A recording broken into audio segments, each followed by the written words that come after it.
Good morning, everybody. You are tuned to Computers 2K now on the Nissan Communications Network. I'm Amnon, your host for the next few hours. Today is July 7th, 2013.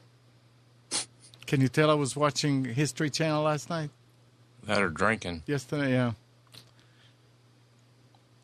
You can also reach us at Computers 2K Voice on Skype. Like I said, 919-518-9773. And this morning's show is being brought to you by thatvidblasterguy.com. Tom Sinclair at www.thatvidblasterguy.com. What happened to Bruce? Bruce, are you with us? No, he's not. He's reconnecting. It looks like it's trying to, yeah. Oh, well. So, I think I better disconnect him because it's not going to reconnect, I don't think. So we do this, and we remove from group, and we wait for Bruce to call in. Let's see, it still shows that he's still connected. So it's not his iNet. So what's happening, Mike? I don't know. Another day, another dollar. You want me to get your blood boiling right off the bat? I don't know. Blood might be boiled over already, but go ahead and give it a shot. Infosys, an India-based offshore IT outsourcing firm, recently announced that it had won a $49.5 million contract to develop a health benefit exchange for the District of Columbia. The contract was awarded to a U.S.-based Infosys subsidiary, Infosys Public Service. That's one of the largest government contracts won by an offshore outsourcing firm.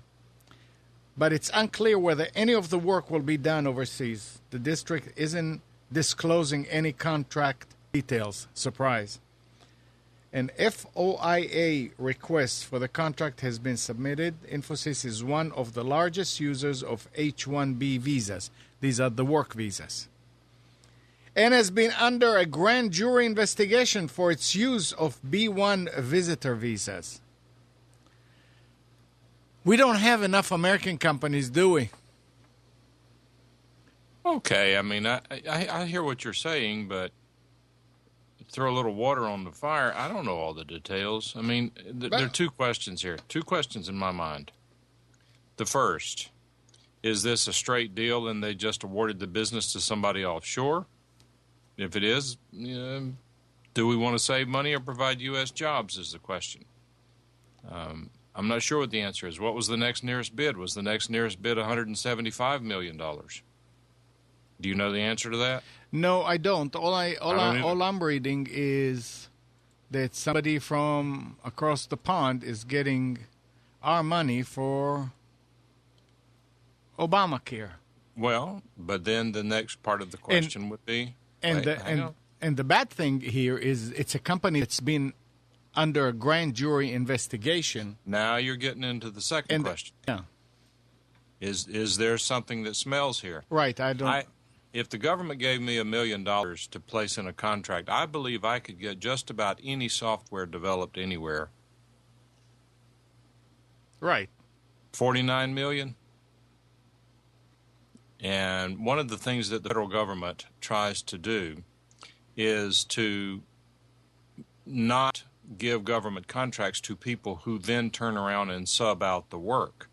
They can have the work performed by one of their own subsidiaries, but they only want to give the government contracts to direct workers.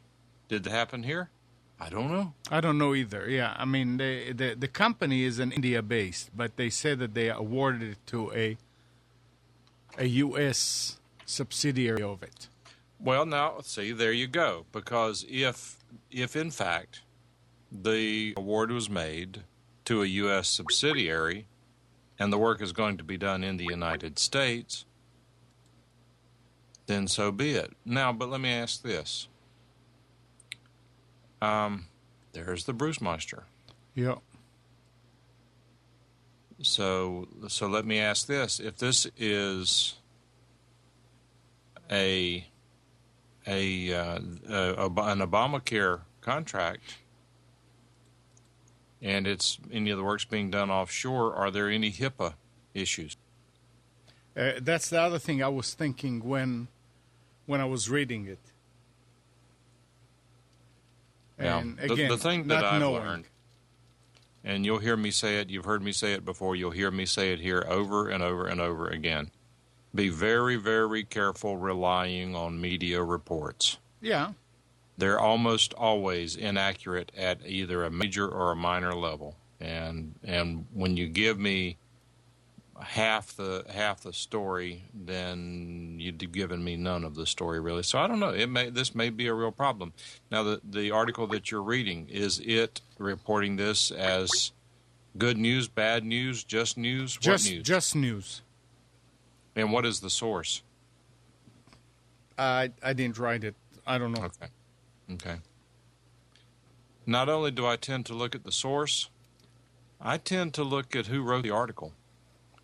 And what I say to people is think about, and I don't know if it was very bad up here, but in my small town, whenever the local newspaper would write an article about your kid being in a school play or hitting a home run in a softball game or what, they almost always got about a third of the facts wrong. They just always seem to get something wrong, spell the name wrong, talk about what the name of the team is, or something's almost always wrong.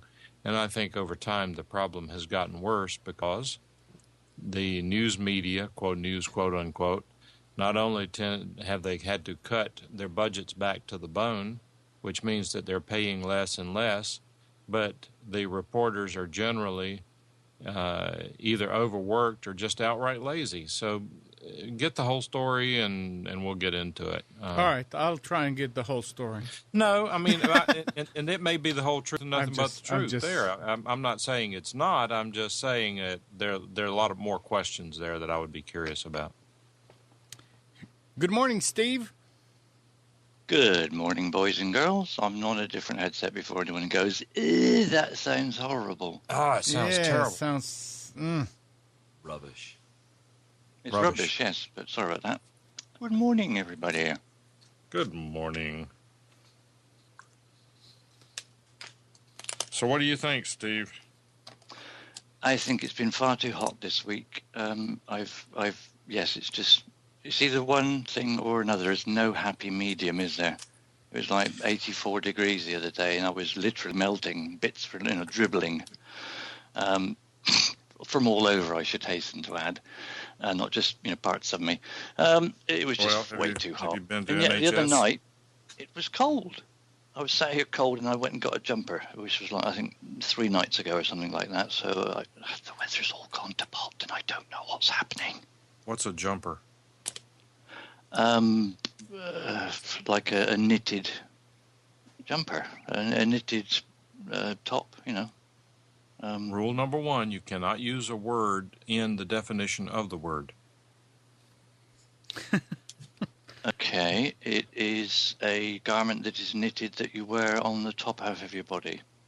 Oh, we call them sweaters here. Yes. Okay. I see. Very good. A jumper. Which is a jumper. Name. When you're cold, do you want to sweat?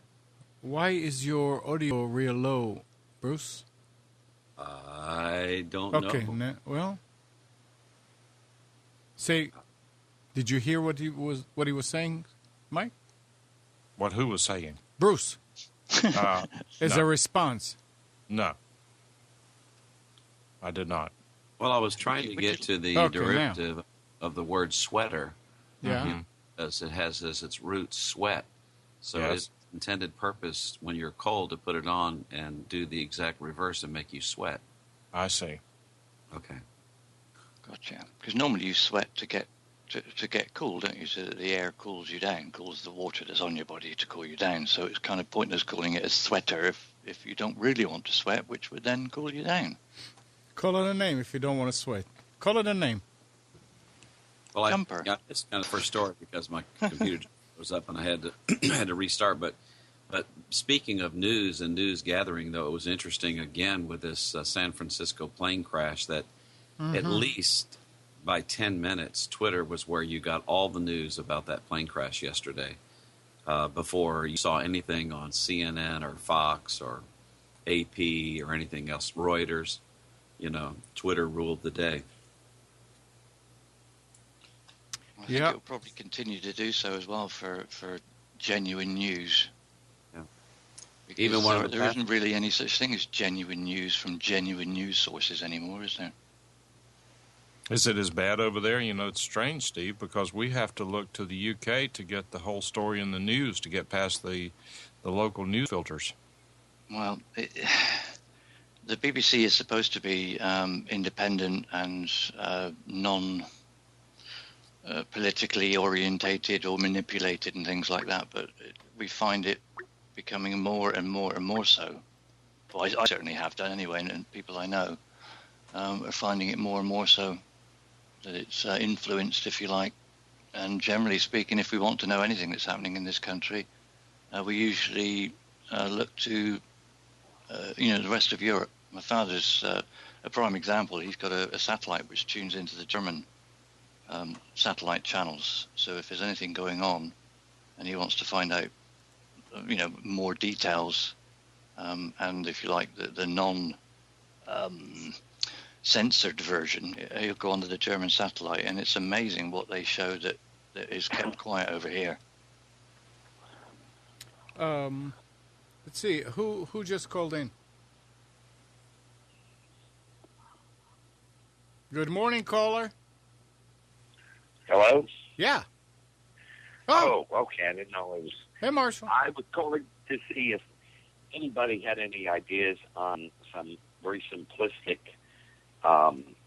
movie-making software where a movie could be made, I guess maybe an MP4, I don't know what their right file format name is, and then posted on a website to play both JPEG rotation of images and with the ability to insert video clips in between them, other than maybe PowerPoint. Fiverr. That's having somebody else do it. But I didn't know if there was a program out there that anybody knew of that was fairly intuitive and easy to use. I mean, there's a lot of programs. I've been asked by our company to make a number of different projects like this, and if it's nothing that's really complicated, to be quite honest, in the Windows world, Windows Live Movie Maker is pretty intuitive, as I see it, and I've used it a number of times. You can save your finished product in any one of a number of formats. You can save it as Flash and have Flash controls on it and everything, which is what I do for our company because they want to embed these videos on our website. So maybe I can give you an example of some of the stuff I've done. But yeah, you can drag pictures into it. You can have videos.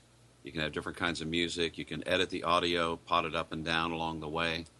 So if you were looking for a free source, it works quite well. I see you can embed both JPEGs and video clips in the rotation of what appears. Correct. Now, when you're saying rotation, you're talking about one video with multiple elements in it. You're not talking about... No. Let's say you might have 5 JPEGs that appear in order, and then it goes to a video, and then the JPEGs that appear after that, and then another video. So you can insert in order the thing that I think, Marshall, I think what Bruce is saying, you're talking about one big file that has the elements right. in it. Right. Yeah. Right. Yeah. Okay. Sometimes does that program allow you to alter the time interval that the JPEGs appear between different JPEGs? Or certainly. Right, okay, and you can even have a different transition for each one of those JPEGs if you want. That I think makes it too busy. I think if you have a section of JPEGs, you want to use the same transition and not use anything really busy. Just because a program offers 7 or 8, 10 weird, wacky transitions doesn't make for a good project. So I think things like simple fades and wipes usually work out best. Right, so it's just a matter of basically like creating an outline. You plug in the different images in order, and I guess can you go back and insert between them if you find you left something out? Yes. Okay. Yeah, so it's very easy to do. You can import everything like videos, audios, JPEGs, pictures, PNGs, whatever, and you have them all out, and then you just drag and drop them onto the timeline, and you can move them around. You can extend the time that it stays up. If you want one of the JPEGs out of the 5 to stay up 10 seconds longer than the others, you can do that as well. Okay. Can the whole thing then be looped using that program so it just continuously sorts again and runs over and over? Yes, you can make it a looping video. If depending on the format, like if I'm doing a PowerPoint and I created this and I want it to loop, I just have that slide replay again. If I'm doing something online streaming and I put it in a playlist, I can right click on it. Like for instance, right now in XSplit, if I had a video, I could right click it and ask it to loop, just continue to play. Or some programs like VidBlaster, you can have a playlist and you can have multiple videos and they'll play one after the other, and when the last one's finished, it'll go back to the top and start playing them over again. Not anymore. So, well, your knowledge sounds fairly extensive. So the next question is, what are you doing after the show? I'm getting on a plane and flying to Melbourne, Florida. I wish I was able to help you. I'd be glad to. Okay. Yeah. And the ending format for that is what? What's the best thing to use as a large file that you're going to post on the web? MP4? Marshall, you're not going to post it on the web, are you? It's going to be a website that someone would go to, and then this whole thing would play. Okay. Once they get there. Well, I think what you might want to do is upload your final project to YouTube and then embed the YouTube video on the site. Otherwise, you've got to get into light boxes, and it gets. I don't know what your knowledge is of website design, but there are some. and then you WordPress. There are some plugins that you can use to embed MP4s. Then there's the question of where are you going to host an MP4, and some web hosting companies wouldn't balk at maybe 1 or 2 files that could be played like that, but otherwise you would want some kind of a hosting service. But that's why YouTube is such a great idea, because it's free. Right, but YouTube wouldn't replay or loop it, would it? If you want it to loop, you want to play it once, and then the file finishes, and you got the ads from YouTube on the end of it, and that's it. Right. You have to reload the site constantly to get it keep playing. This is for an event we're having, so we want the thing to continue to loop. Why would you want it to continue to loop?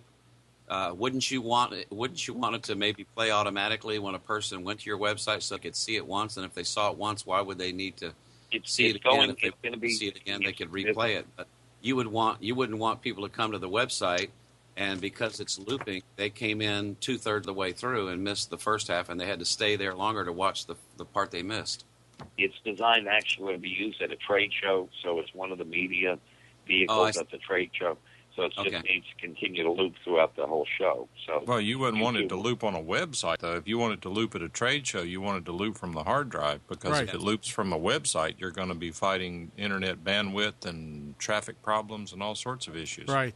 I do this all the time. I do trade shows for our company, and when I have several DVDs about products that we offer, and I'll have 2 big flat screens. For one flat screen, I'll be using it as a monitor for the PC, where I can take them to our website and show them different things.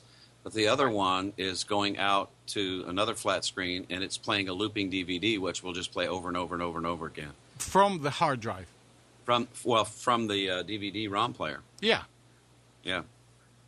All right, but that means that you got to have a dedicated machine just for that to play the DVD. Yeah, well, depending on most trade shows you go to, you know, a laptop screen or 21-inch monitor is really not going to be sufficient if it's a large trade show and you got people walking by. You want at least 42. Yeah, no, we have a 40-inch flat screen that we're going to play it on. Okay. And while people are in the booth, it's informative and it also keeps them occupied until somebody can get to them. So the point was to play it within, it's actually a showroom, play it within there and just let it continue to play, throughout the whole day. Right. And what I've done with a single monitor situation like that is I've got the DVD playing on a looping fashion, and then all I have to do is go to my keyboard and Alt-Tab, and I can go right back to my browser if I want to show them something else. When I'm finished demoing what I'm demoing to that walk-by customer or potential prospect, then I Alt-Tab and I'm right back to the video. But the audio keeps playing from the video, so people who are walking by are still getting at least the audio part of that message, and then I Alt-Tab back to the live looping video when I'm through talking to somebody and showing them something on our website. But there are a lot of different ways to do that. But I hear what you're wanting to do and everything. So, and I'm trying to avoid. That's why the TV is actually wireless, which is, I think, fantastic. We have Wi-Fi in the room, so the point was we had it posted on the site. It just go to the site and continues to loop from the site. Yeah. I have had issues where you go to different venues. Some of them actually block. Like I was in the Hilton in Dallas, and you got this great Wi-Fi all over the Hilton. You pay for it for your room, and you have it in the lobby. As soon as you go into the convention center, they've blocked it. And the reason they blocked it is they want you to pay $1,500 for 3 days for a T1 line. Right. Now, this is in a showroom, and it's our own Wi-Fi in there, and it's password protected, so it's all our bandwidth. Yeah. You still recommend off a DVD versus from a web location in that situation? Hey, Marshall. I would. Yeah. Steve also put a link to another program. Go ahead and just mark it, and we can talk about it later. All right, sounds good. I appreciate the input of time. Go to that link and mark it. Okay. Sounds good. I appreciate the input. Thank you. Xiao Thang. Y'all take care. Bye. You too. I'm going to have to check out Studio Scribbles. I've never heard of that. Hey, Mike, do you want to tell everybody who may call this morning? You want to... Oh, you're muted. If we are lucky, we're going to get a call from Dave Hartsock, who is the owner, proprietor, operator, chief guru at davescomputertips.com. I reached out to Dave to ask him to call in because he has a really interesting concept going. His website is very excellent. He publishes articles from others. He has links, tips, and so forth. And it's a curiosity because a lot of times you receive the updates and tweets about certain websites. You go there, it's nothing but self-promotion and garbage. His stuff is all truly helpful, and I quite often read exactly what he posts. So I wanted Dave to call in to see if he could tell us a little bit about what he's doing. Yeah, we'll see if he does. Sounds like a great resource. Have you seen Dave's Computer Tips before? I have not. Take a look at it so that if he's able to call in, that you will be able to look at it and understand what his site is. I think it's really well done. I think that some of our tech-savvy listeners would benefit from spending time looking through some of the information on his site, and I do that. And it's kind of like what we're doing. It's not exactly bleeding-edge stuff. It's not... is this processor going to give you 0.1% improvement so you need to go stand in line to buy it? It just seems to be good common sense computer information. And some of the topics that he has gone into over the months or year that I have followed him, they just seem to fit with a lot of the things that we run into on a day-to-day basis. And talk about him. Hey, David. Well, good morning. Well, there he is. Good morning, Dave. Welcome. Am I early? You are exactly on time. That is a first. We were just talking about you. I guess your ears were burning. Uh-oh. Well, I hope it was all good. It is all good, and what I was sharing with Bruce and the listeners is about your website, and I think I found out about your website by following you on Twitter. I'm not positive about that, but I'm pretty sure that's correct. And what I was commenting on is that there are hundreds, if not thousands, of websites talking about computer issues, computer problems. That's what we talk about here. Computers 2K Now started out as a computer help show back in 1993 on the radio, because in those days, if you needed help with your computer, which you did, if you didn't know how to set the interrupts and know how to deal with installing new video cards, how much memory do I need, where do I find a megabyte, didn't say gigabyte, a megabyte more of memory for less than $100. It was all fun, but over time it is drifted to more of a technology show because people can go to YouTube and other places to get information, so it's all fun. But what I noticed about your site is it seems to be loaded with practical information, and then that when I see a lot of your tweets, it's not just you promoting your site. It's not talking about some of the most esoteric stuff that maybe only 1% of your followers are interested in. It's good, practical, common sense stuff. So I'm really curious. Tell us a little bit about who you are, how your website came about, who your target audience is. If you would, just tell us a little bit about who you are and what you do. Well, I'm a geek.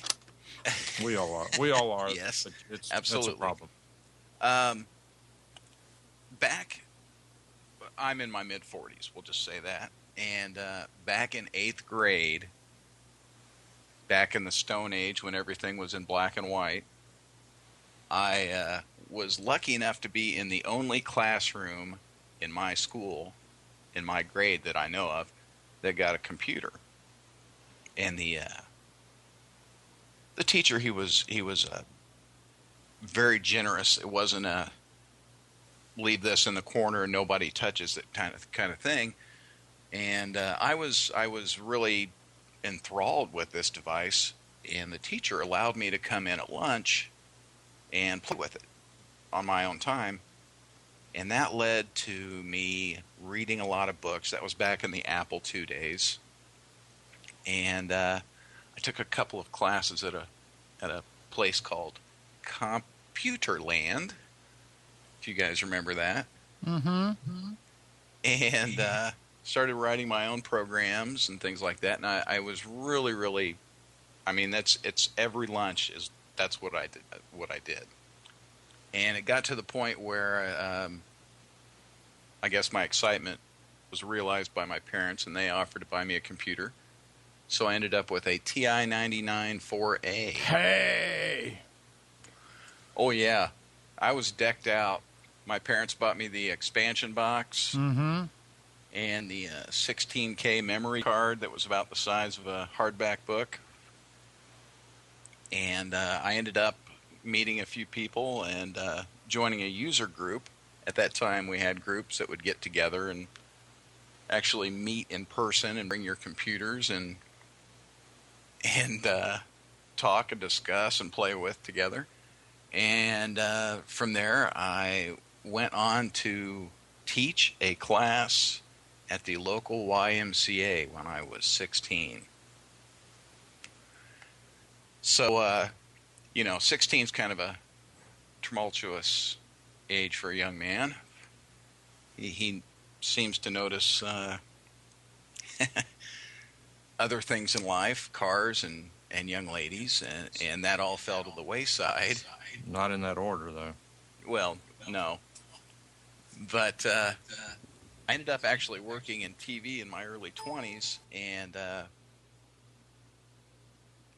got back into the computers. But by that time, we were on OS 2 and PCs running Windows 3.1. And from there, it returned, but not from a programming standpoint, but from a what can this do for me, kind of thing. So I just kept learning, and then in about 2006, I was receiving, just as I'm sure you guys do, the family and friends requests for computer help. That's said very nicely. You can't sleep at night from the phone ringing. Absolutely. And a lot of phone calls, a lot of time on the phone, and I thought maybe there's a better way to do this. Maybe there's some type of mass communication medium, i.e. the web. And so I started sending out a little newsletter to my friends and family with helpful bits of information. You know, don't do this, do this. This is how you go about doing this. And it just kind of ballooned from there. But the key point is we try to keep it in plain English. So it's not all technobabble. So that's where we're at. Do you have a computer consulting business? Are you living out of the website? I mean, how does this website integrate with your daily life? I still work in broadcast, but pretty much everything in broadcast these days is computerized. It's not the old days where you had VCRs and film and things like that. So basically, broadcast meaning radio or TV? Television. Okay. I actually work in a hub where we broadcast 16 television stations from one building. And literally everything is a computer. Sure. Yeah, we have video servers with 4,500 hours of high-def storage. It's pretty impressive. Wow. From an IT standpoint, it's very impressive. A lot of bits flying around. But there's no real direct correlation because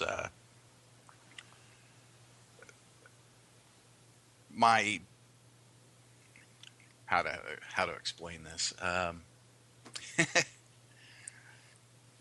There is a correlation, obviously, because it's IT related, but it's a different. The website's obviously not IT related. It's more of a consumer, mom and pop, targeted content.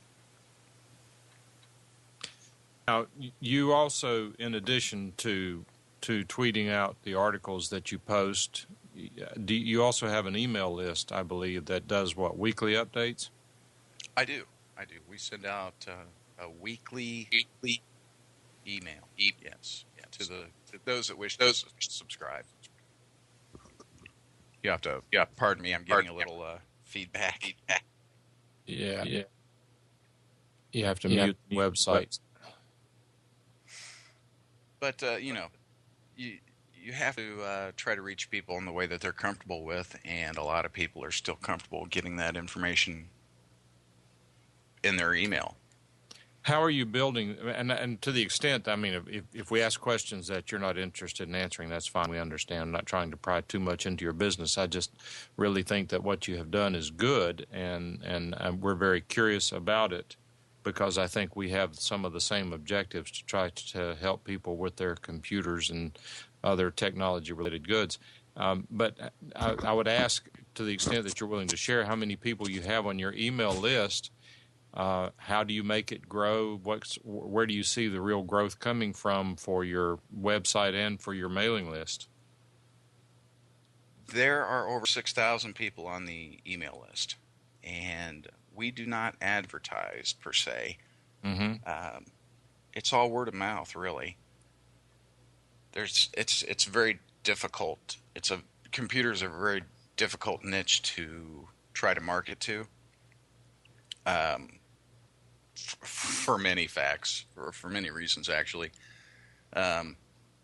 you've got software vendors and everybody else trying to target that market and specific little niches inside of that. So it's basically word of mouth, really. I was just looking at, I just did an Alexa, Alexa rank test on your site. And in the United States, your ranking is 137,104, which for anyone who is not familiar with Alexa, that sounds like a bad number, but that is an extremely good number. I mean, 137,000, the website, your number 137,104 in the United States, and good grief, there are so many websites, it's just amazing. If you run Computers 2K Now, which is our site, which we really don't promote, it's a utility site for the show, and for Amnon's other shows, it's probably in the million range, because it's not our primary objective. In fact, I don't even know how to promote it. But that being said, I was thinking about some others that we could put in there by purposes of comparison, and that's really a good number, and that suggests that you're providing good content. Yeah, we have been as low as, well, we've cracked 100,000, which is right. It's a nice milestone. Yeah, I just wish there was. I just wish there was a picture of you somewhere. I just went on another computer looking for an image, a picture of you to put here, and there's a lot of links to you, but no images. He's staying below the radar. Follow him on Twitter. You could see his picture, and then you'd use that. I definitely have a face for radio. Anyway. Any of the articles I've written on my site have a bio at the bottom with my picture. Well, I don't know. I did a 5-minute search on your name and image and computer tips, and none of them produced. So I gave up. I said, okay, never mind. I could send you one if you'd like. No, it's fine. Don't worry about it now. Speaking of that, as far as articles written by you and having a picture, I notice you do have a link on your website to write for us. What kind of qualifications do you have for people who write for you, other than what I'm sure you're wanting them to write in the same simple format that has made your site successful without all the techno babble? So how does one, what are you looking for as far as writers? Someone that has an interest in helping someone else. So, someone that has the knowledge that wants to share that knowledge. Obviously, no one's becoming rich off of Dave's computer tips. We don't hand out yearly car bonuses and things like that. But, that desire to share your knowledge with someone else is probably the most important qualification that anyone can have. And then I would say the second qualification is the ability to explain that knowledge in plain English so that others can obviously understand it. Because nobody's born with the knowledge to understand, the knowledge of a computer. It's something that's learned, and some people learn it easier than others, and we're there for those that don't have that internal wiring that helps some people pick up that a little easier than others. Hello, Dave. Make it jump. It's Steve here from the UK. Yeah, but you're talking about putting it across. I found that myself when I was I've been helping people a lot over the course of my sort of computer experience in life, and it's amazing how different people learn differently, if that makes sense. Oh, absolutely. The average person, I think, can probably read about it with perhaps a few diagrams and pick it up relatively easily. But over my sort of courses of experience, I found the most easiest way for a lot of people to pick things up certainly that it stays in their head, and they pick it up with much less stress and frustration is by being shown. So these screencast type things in video clips that you can make that literally show the step by step by step far more seems to go in far more intuitively than trying to sort of ram it into their head where it just doesn't stay. Yes, we try to use a lot of screenshots.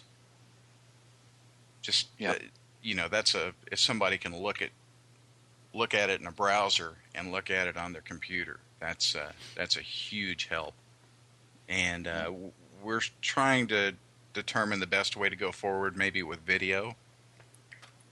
I know that seems like it's behind the times a little bit. I think anything that's visual, isn't it? If you can say do a screenshot, I've used Camtasia Studio before. I was a support person, if you like, on a site that's fairly big and popular, and I created all the training videos that they used, and predominantly that was done with Camtasia Studio, which were then sort of training videos, but small segments, 2 or 3 minute segments for each individual feature or function, and found that went down, really, excuse me, a heck of a lot easier than trying to talk to people over the phone. You could just point them to a video that just shows them that with no frills or anything else ancillary to what they need, and it seemed to go through and sink in a heck of a lot easier. Yes, I definitely agree with that. So, Dave, where do you get all the tips from? Ooh. It just depends on what's going on in the industry at the moment. So you actually, you find out that there's a problem, and then you go and try to solve it? Well, like the case of Windows 8. When Windows 8 came out, obviously there was much speculation about what was going to be and what was not going to be. And we discussed that a little bit. And then when Windows 8 actually arrived on scene, we did a series of articles trying to explain things that previous users of Windows might want to do with Windows 8. We get software reviews from companies, or software review opportunities from companies, and if it's something that we think our users might find worthwhile, we'll do a review or a giveaway on that. Security, sometimes when certain things come up, we'll try to cover that. We just try to cover a broad range, and I have 4 or 5 different authors that write, and they all have their own little areas that they're real comfortable with, and they'll write about their area or some facet of their area, so to speak. We try to cover what's going on now and what's available now, and show people how to do things that they may not know, or they may know a roundabout way of doing, if that makes any sense. Yeah, it makes a lot of sense, absolutely.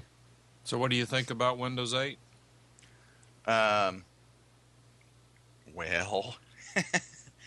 we're very honest around here, by the way. I mean, we have a show, a sponsor on our show, that we are not 100% in agreement with the way things work out. And part of the understanding with someone who advertises with this show or with one of our friends is we're going to lay it out there straight, and if you can't take it, then we're sorry. So we don't, I mean, we're professional and courteous about it, but the bottom line is we want to tell what we think is the truth. If we personally are having trouble getting over the Windows 8 idea. Really? I'll be honest, I like it. Okay. If you look at the big picture, it's just an improvement on Windows 7 with a different user interface slapped on the front of it. I see it's obviously leaning more towards a mobile interface, if you will.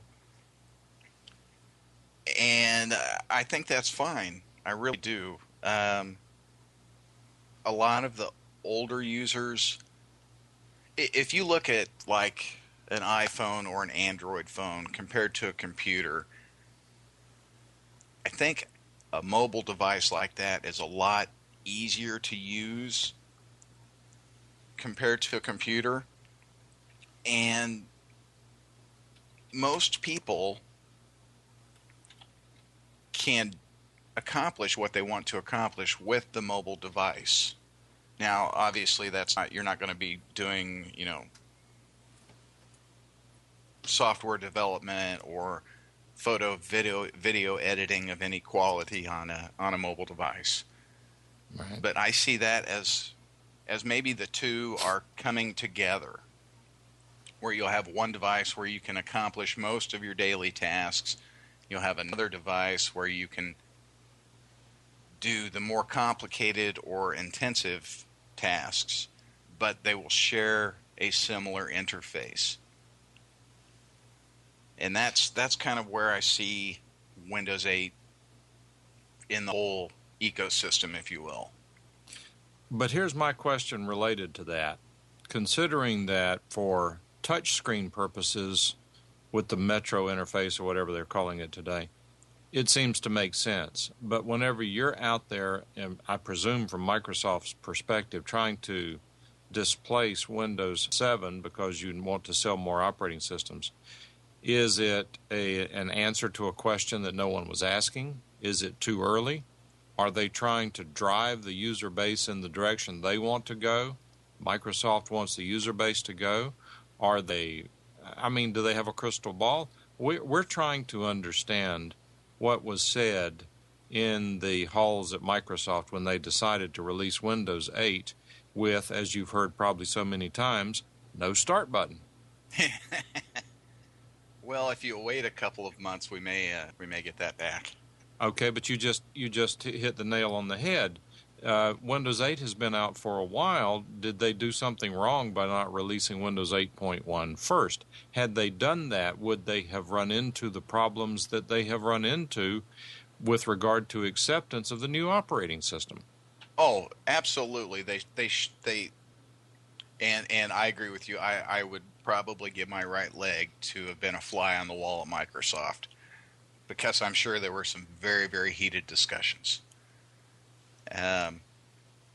But I think, don't get me wrong, I like Windows 8. I'm running it on my personal computers, and we have no problems with it. It's just a different mindset, and you definitely need to look at the fact that they're trying to bring the two interfaces together in with some commonality. But I believe they did go a little too far in removing the start button. And I think they are going to correct it this time with 8.1. It's kind of a Vista Windows 7 type situation. Vista got a lot of bad press. Well deserved. Well, maybe not. I mean, you have to go somewhere with XP. It just can't be there forever. And, as Microsoft as a company, they're really shooting for an unknown target, because if we look back at XP, who would have thought XP would have been around in 10 years or 11 years?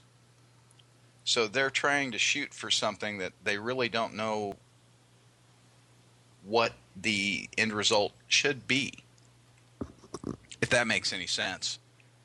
Well, there certainly is an incentive to drive the market and not just follow. I mean, I understand them as a company wanting to be the pace setter, the trend setter, instead of the Me Too. I get that. And that's why I've sort of defended, in many ways, their decision to put out this, at least from appearance purposes. So got a no. Yeah, I agree. It's always better to. We're getting an echo coming back. There we go. For me? Are you on a mixer? Me? Yeah. No. Wonder how that echo keeps getting in there. Anyway, I sort of defend Microsoft's position in trying to push out there and say, this is the way computing is going. We're going to go ahead and take the leap and get there before the rest of the world, which I guess just means Apple and Linux. But again, I think that you have to be careful disconnecting from your customer base, because if your customers don't like it, they'll reject it. But for the inability to go out and buy a brand new computer with Windows 7 on it, I think that Windows 8 would be in serious trouble. Yeah.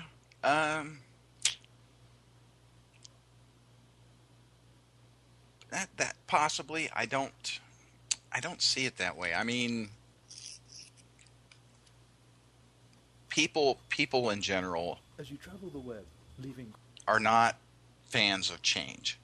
Change causes a lot of people anxiety. But the problem is, technology has, and always will be about change. So if you're into technology, you have to be able to, or if you're using technology, at some point in time, you have to be willing to accept change.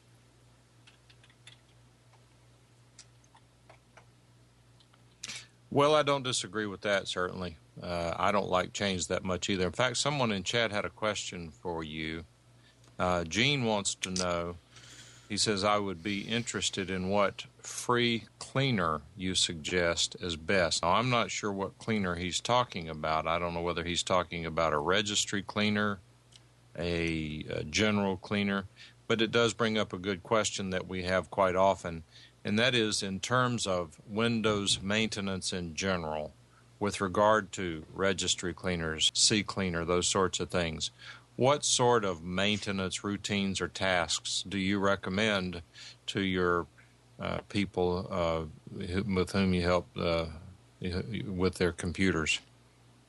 Anymore, I would recommend people do not clean their registry. It's more danger than benefit. If you mess with the wrong key at the wrong time at the wrong place, you can really hose your installation. As far as cleaning goes,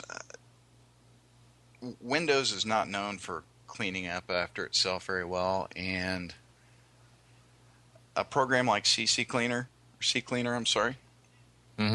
is a wonderful, safe way to get rid of those extra files if you feel it's a problem. As long as you stay away from the registry, you'll be fine. Other than that, a little disk defragmenting, and I think you're good to go. And in unless Windows it's 7, an SSD. Correct. And if you're in Windows 7 or Windows 8, Windows will detect that, and it will not do a defrag on the drive. So you're pretty much set with what's in there, except for cleaning up the leftover files, we'll say, usually in temp directories. Windows 7 and Windows 8 are just a huge improvement over the Windows XP days. Back when XP was the de facto OS, that was pretty much all we ever got done, is writing articles about, how to make this faster, or how to clean up this. And I think it's a huge improvement from a usability standpoint and a maintenance standpoint. They are a huge improvement, Windows 7 and Windows 8. And Vista for the 4 people that used it. Well, I mean, did you hear the latest news? Windows 8 just surpassed Vista. Yes. And I really don't think that's to be unexpected. And don't get me wrong, I ran Vista. I try to keep on the, absolute bleeding edge OS so that I have some experience with it when people ask. But it was a change, and as I said earlier, if you're into technology, you have to be willing to accept the change and move forward. But wow. I mean, Microsoft gets a little bit of a bad rap too. There was a lot of driver support issues, and I don't think a lot of the OEM providers were willing to spend a bit of time and create some proper drivers, or they weren't willing to be pushed to create new drivers. Right. I mean, why should they waste time and money when, like you said, 4 people are using it? Well, it's a chicken and the egg kind of thing. Yeah, definitely. So I mean, it'll get there. I don't know. Maybe 8.1 will get more people to get to. I mean, sooner or later, everybody's going to have to go to it. I agree. Things die. Well, you never know. There might be a cottage industry popping up 5 years down the road where people are. I mean, we really don't know. That's the best thing about technology is there's always something new, and somebody's finding a way to profit or make something better. I guess those that really are not going to adapt to it, they can just go ahead and get a Mac. Well, that's a joke, but in all seriousness, Dave, without getting into the PC versus Mac debates, which we do hear from time to time, why do you think? And you're all still friends? Yeah, because none of us likes Mac, but we don't dislike them. I mean, Andrew, he's already drinking on Sunday morning at 10 o'clock, and he says, thank God for Apple. But my question to you would be, why do you think Apple is having, well, let me say it politely. Why does Apple still have such a small market share? Ooh, I think the biggest thing that Apple did, from a PC standpoint, from a computer standpoint, the biggest downfall of Apple, from I understand exactly where you're coming from, is the fact that they did not openly embrace other companies putting their software on the other company's hardware, as people do with Windows. You go buy Dell, you put Windows on it. You go buy the components, you put them together, you put Windows on it. And Apple's never really embraced that. Now, that may seem bad to you and I, but for them as a company, that's probably a smart move because they have the hardware and the software locked in. So they're making profit from both sides of the spectrum, so to speak, and they have a little bit more control over what their software is interfacing to. Does that kind of explain it a little bit? I certainly think that's part of the answer, but I wonder how much of it is cost. I mean, Andrew Zarian, he's a regular here, and we're good buddies and all in the same group. But and he's a Mac user, but he also uses Windows Computer for his broadcasting empire at guysfromqueens.com. But I personally think it's. I don't know what the absolute answer is. I know that cost is a major disincentive. I have a MacBook Air over here, which for what it was designed to be, a small, easy to carry, inconspicuous thing. It's great for that. It does great for that. But I've got $1,500 tied up in a Core 2 Duo computer from the second half of 2011, it probably doesn't have 20 hours on it, because it is different from Windows. It is hard to, oh yes, it's easier to install programs on it. All you do is drag them over, but you have to learn what the techniques are. You're really learning to do things in a new way. Well, they don't get viruses. That's not totally true, but it certainly is a fact that there are fewer viruses being written for Macs than there are being written for Windows, because virus writers want to get the maximum impact they can out of their garbage. I get all that. Same reason for not having drivers for Windows 8. Correct. Or Windows Vista. Yeah. Go ahead, Mike. Well, I think Macs are excellent computers. I think hardware-wise, the designs are phenomenal. I think that they probably are, as far as making things smaller and thinner, they lead the market. There's no question about it. But these things come at a cost, and if you like to go that way, go for it. I'm all for it, but it is expensive. Andrew tries to say that the cost is really not any better or any more, because when you compare a high-end Mac to a high-end i7 Windows computer like a Lenovo, something like that, that there really isn't that much difference. But then again, you go look at the high-end MacBook Pro, and you're going to spend $2,500 before you turn around. A lot of the Mac guys, and there are fanboys in each camp, but a lot of the arguments I see from the Mac camp are, well, there's an upfront premium for the Mac, but then you have to buy this software and you have to buy that software, but that's not really true. And the whole antivirus argument, it is very much similar to the Vista driver issue. If you're going to write something, and they're not writing this for fun, they're writing this for profit, these viruses and this malware, they're not going to target 100,000 when they can target 1 million. There are more opportunities for them to profit from a larger user base. Exactly. Yeah. Now that's going to change, obviously.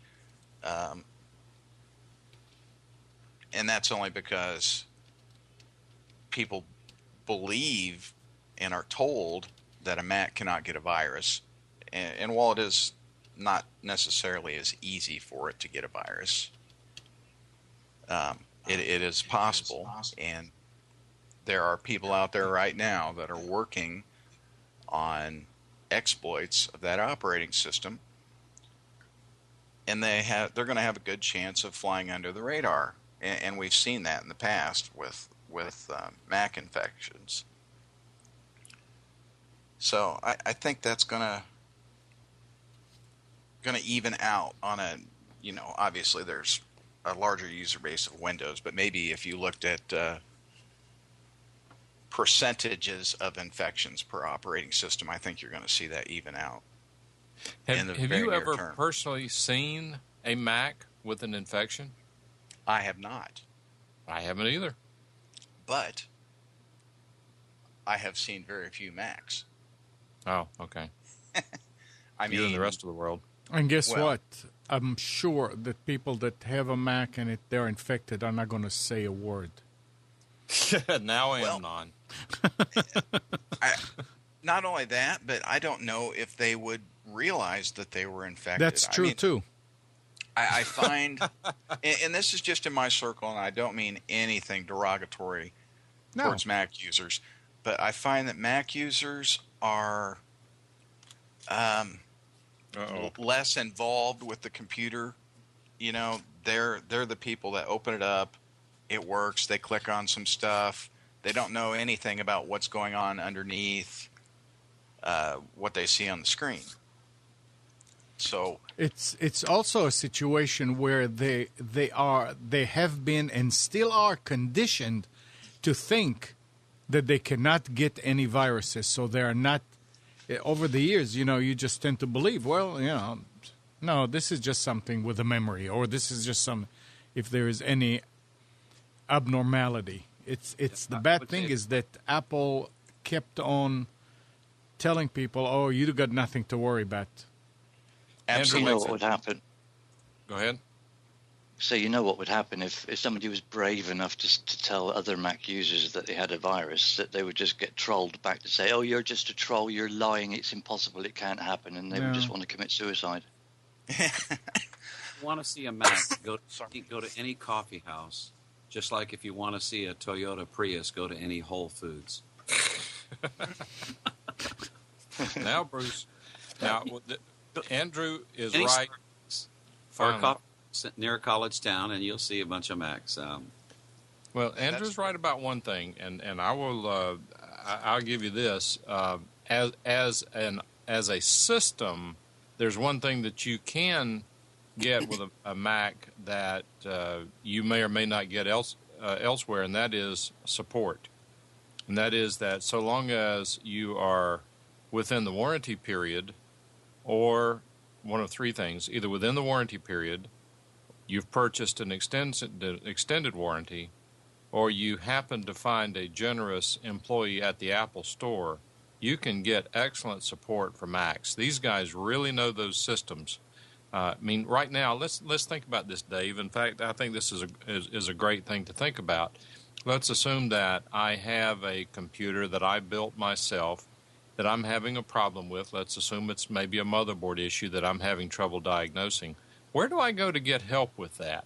And that's almost a rhetorical question, because if it's a bad Asus motherboard that I bought from Newegg and put into a system and built myself, I think that I have a failed component on the motherboard, yet it still acts like it might be a problem on the hard drive, or maybe it is a Windows problem, or maybe it's a motherboard problem. That's kind of why this show is in business, is to help isolate and define the solution for problems like that. Well, with a Mac, again, you would obviously go to davescomputertips.com. That's true, but with all joking aside, you're going to suffer from the same problem that every tech site has, and that is there's a kind of a bootstrap problem, and that is that not everyone can understand the content on your site, even though it's written in plain English. There has to be a certain level of technical proficiency to be able to understand things that we write, that you write, that we talk about. The issue, though, is that with the Apple, and I don't want to get too deep into this, but because we talk about it all the time, but the Apple Store is absolutely answering a question that is being asked. They absolutely deserve credit for identifying a need with their user base and meeting that need. Having said that, I will also tell you that I have run into people who their computer developed at one point I think that one of the MacBook Pros or whatever had a bad run of video cards or something like that. They were replacing those motherboards without regard for the warranty period on it. That's unusual in the computer business. They get big props for doing something like that. But also at the same time, there have been people whose computer was a month out of warranty, and they were quoted $800 to correct a problem with a video card that's integral to the motherboard. So it's a mixed bag in many ways. But if you are not a computer techie and you want to support, then I would recommend that you look at the Mac if it has the software available that you need. But I would also recommend, if you're not a techie, that you take a look at buying the Apple Care support for 3 years. That's true. And you hear a lot of, it's all speculation, but you hear a lot of Microsoft is trying to become a service company. And you see a lot of Microsoft offices, or Microsoft, that's hard to say, Microsoft stores opening in various parts of the country. And I see that maybe a shifting paradigm towards what Apple is doing. If you buy your computer at the Microsoft store, and you have said problem or said question, you take it back into the store just as you would an Apple store. Well, so much for that. Anyway, thank you for your opinion on that. I think that I think we're pretty well in solidarity over that, because we are certainly bigger users of Windows than we are of the Apple system. But I have one other question I wanted to ask, and if anyone else has any. By the way, before I forget about it, I have 2 suggestions for software. I'm looking at your website. We're talking with Dave Hartsock of davescomputertips.com. And I clicked on the tab at the top for your recommended software. There are 2 programs that I recommend, both of which are free, that you might, if you're not familiar with them, you might want to try them out. One is called Search Everything by voidtools.com. Search Everything at voidtools.com. It is a very small, efficient, and fast search utility that, in my opinion, dwarfs anything available in the Windows operating system. It looks in places that the other search programs do not work. They do not look. I don't know how it works or what it does, but I had several people. What happens? Where's this echo keep coming from? I don't know. I don't see it. Oh, it's coming from Bruce. Echo from me? Yep, it's coming from Bruce. Keep going, okay. Mike. So I've had several people who have used it to find missing programs that no other search tool on their system would find. I install it on 100% of my own computers. As soon as I get the computer set up and up to date, that's one of the first things I install. You might want to play with that and see what you think about it. Okay. The second one that I install on every single computer is I guess you call it a graphics viewer, but it also has a little simple editor in it, and it's called IrfanView, IrfanView, IrfanView.com. Yep. And absolutely fabulous program. I agree with a lot of your recommendations on your software recommendation page, and I think that these 2 are certainly ones that I would suggest that you consider adding. I've actually used that in the past. Yep, for editing photos. It's a nice little program. Yep. For editing pictures. It views everything. It'll convert everything to everything. I mean, it's just fast. Gracious, it's fast. It's definitely a good piece of software, and I'll look into adding that. I'm probably not as timely as I should be with updating that.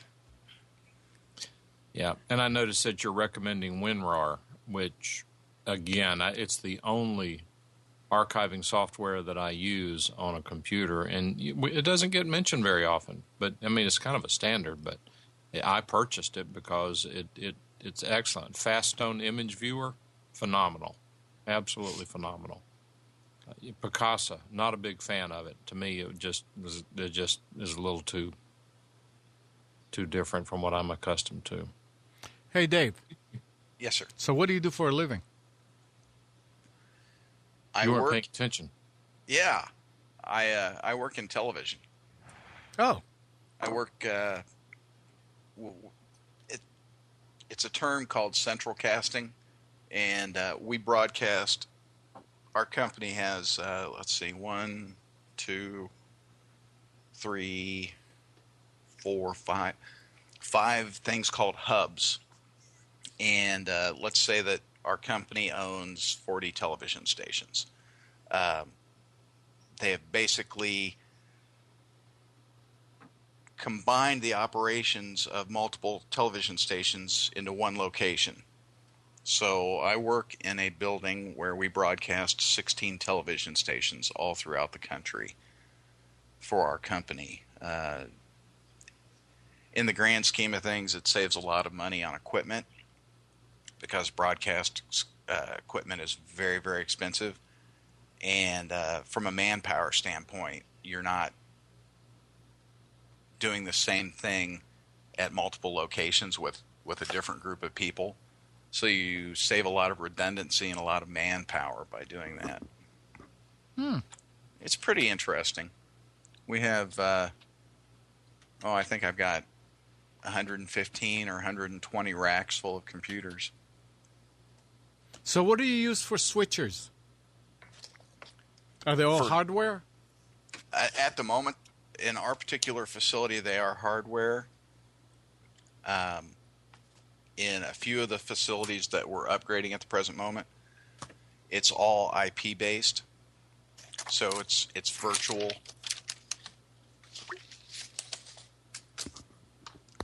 Interesting. Oh, it's very interesting. Especially when everything works. Yeah. Knock on wood. Knock on wood, yes. Yep. So. All right. Are we? Let's see if this is somebody who's trying to call. Oh, there's Spence. Hey, Spence. Good morning. Where are you? I am walking on 42nd Street in Manhattan. Oh. So first chance I've had to call. I was not allowed to call from the car. Am I on the air? Yeah. You are, but we're talking with Dave at the moment, and we're about to wind it up. So if you'll give us just a second, we'd like to very much thank you, Dave, for taking the time to call in and giving us some of your time. We really do recommend people go to davescomputertips.com and take a look and spend some time on your site, and definitely dig through the articles, because there's a lot of good content there. Follow you on Twitter, which is, I think it was Dave's Comp Tips on Twitter. Yes, sir. And we do recommend that, and sign up for your email list if you're dead into it. And we certainly, again, do appreciate you taking the time. This has been very helpful, and we do appreciate your input. I appreciate the opportunity. It's a first for me, so I apologize if. Oh no, it's perfectly okay. We're on from 9 until noon or after every Sunday morning at computers2know.com. You're welcome to call in anytime and participate. Be glad to have you. And the show is available after the show is over. It's replayed immediately. So you can go back and listen to yourself if you like, and if you want to post a link in one of your resources to the show for other people to hear it once they go to it for the week. In other words, for a week, it will be this show just by going to Computers 2K Now, and then after that, they're available in archives. But be glad to have you pass that along if you're inclined to do so. Oh, absolutely, absolutely. Do you guys mind if I hang out for a bit? Oh, no, I was just going to say, feel free to hang out as long as you want. Okay. All right. Great. So thanks for joining in, David. It's good to get your viewpoint and the information you've passed on. I've bookmarked your site and subscribed to your RSS feeds. Thank you. Thank you. Dave, you didn't? Did you log into the chat? I did not. Oh, are you watching? Are you watching the show? Uh-oh. Where would I find that at? Oh, just go to computers2know.com. Go there. Click on live. Oh, I thought you were watching the show. And then mute the audio as soon as you bring up the website. Yeah, when you get to the website, right at the bottom right of the you click on watch live, and at the bottom right of the video there's the volume control, so just mute it. Gotcha. Okay. Sorry about that. And when it asks you for your nickname, just log in, put your name and log into the chat. Okay. So, Spence, what's happening? Good morning. We're walking towards Times Square now. We're going to be getting online at the discount ticket booth for matinee this afternoon. But I'm just calling in now to say that as soon as I get to a quiet spot, I'm going to. I have the specials ready. You're kidding me. And no, I did it last night. Woohoo! I went online, so I'll have that available. It'll probably be in an hour or so. I just wanted to check in. I was driving in, and in New York, you can't drive and use your cell phone at the same time, so I didn't want to get pulled over. Well, but how's everything going? Everything's fine. We've been in New York for the last week, visiting family and friends, and spent a few days out on the island, out by Sag Harbor. Had a really nice time. Went boating and swimming, and it's just been a really nice trip so far. Very hot, but dealing with limited internet access, unfortunately. Did you see some nice fireworks there in New York? We did. We didn't see any formal fireworks because it didn't happen the night we spent 4th of July at Sag Harbor, and theirs was scheduled for Friday night, so we didn't get to see it. But we did get to watch casual fireworks on the beach, which was really nice. Everybody's setting them off. A lot of noise. But I will. I also forgot to introduce Nick. Say hi to Nick. Morning, Nick. Morning. So I was wondering if Nick has a nickname, and what would it be? Wait a minute. Let's see. Say that again. You wonder if Nick has a nickname? Right. Okay. All right. Now go ahead. It's good. Thank you, Mike. Anytime. Well, speaking of your quickness on that audio follow-up, one of the recommendations I might have for Dave, and of course he's got a lot of great subjects that people write for him, but one of the newer subjects that people have a lot of questions about is what we're doing right now, and that's internet broadcasting. And so that would be, somebody like Nick or one of you others could write a good article about internet broadcasting and talk about some of the tools that you use, whether XSplit and CDNs and VidBlaster and mixers and, of course, the Audio-Technica microphones. ATR 2100. Yes, right. Yeah. So, yes, I will call in when I get to a quiet spot where I can. I have the specials written out, and maybe 42nd, maybe B&H. Oh no, they should be open. Sunday. No, they're not. Oh, there's several places, cafes or something I can drop into. So I'll try to find internet access. I can call you some Skype instead of using okay. That'd be good. Cell phone. So okay, good. I'll rejoin soon. All right, Spence. Okay, bye. Bye. 919. We used to call that Benson and Hedges. What is it, Steve? Benson and Hedges used to be cigarettes called B&H. Yep. Used to have them here. Okay. Yeah, I apologize for that audio echo. There's two buttons right next to each other on this little USB mixer, and I had pushed the wrong... Yeah, sure. You know what Gary says, don't click on it. Don't click that button. 919-518-9773, Computers 2K Voice on Skype.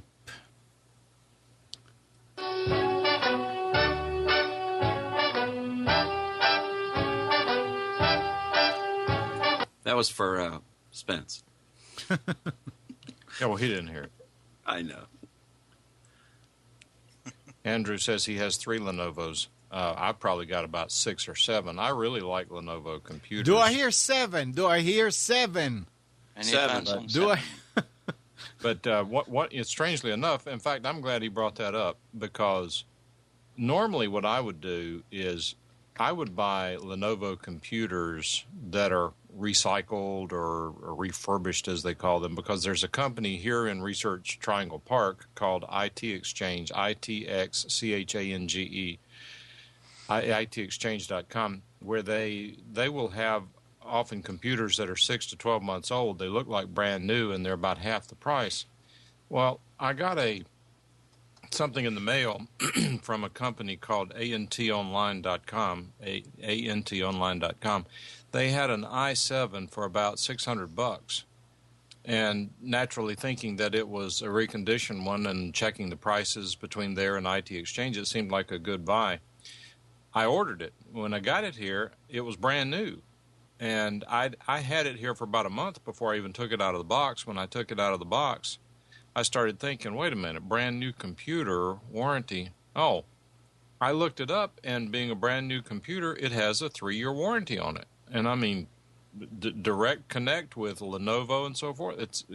It's an amazing thing that it came with that 3-year warranty. And I think I mentioned it here before, but I'll say it for Dave's benefit, that when I logged into the Lenovo website to register it, 6 months of my warranty was gone because it was aged from the time it was either built or shipped.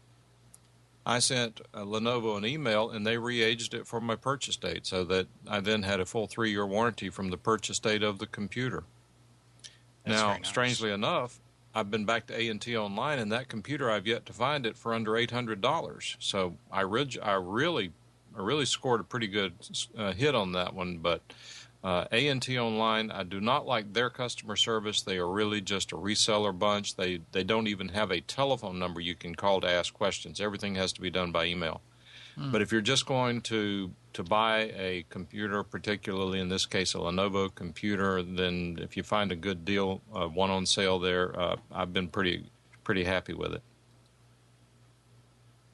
You were saying, Bruce, did you start saying something? No. Oh, okay. I'm really surprised that Lenovo's kept up their quality and obviously their customer service since they were sold to the Chinese. It was probably part of the contract. Well, why would you? I mean, I'm curious though. Why would that surprise you? Because, I mean, I would consider them to have been very successful. I mean, obviously the IBM quality is one thing. When you get into the server market and all that, they were first class as long as you were willing to pay for it. I mean, they would stay on the phone with you for 12 hours to solve your server issue. Then the Lenovo spinoff for the consumer market, they maintain some of that level of support. But I'm curious why you think that it's peculiar for the Chinese to maintain that. Well, they're just,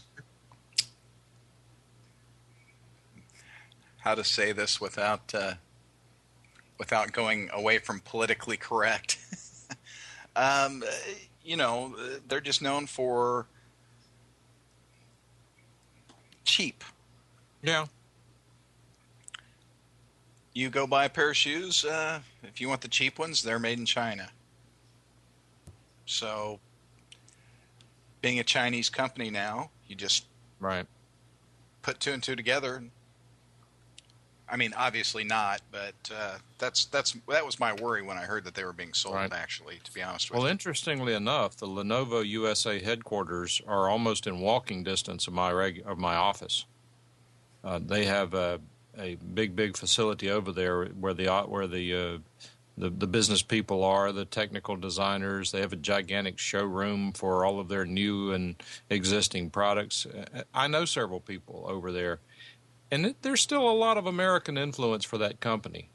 I mean, it still has a lot of U.S. input as to how things operate. This is, I think, Gene, that the RTP or the Morrisville location where the big building is, I believe that is the USA headquarters for Lenovo. I'm pretty sure that's correct. Yeah, and Gene is saying that in the early days of the IBM sale to Lenovo, they hired a bunch of IBM executives.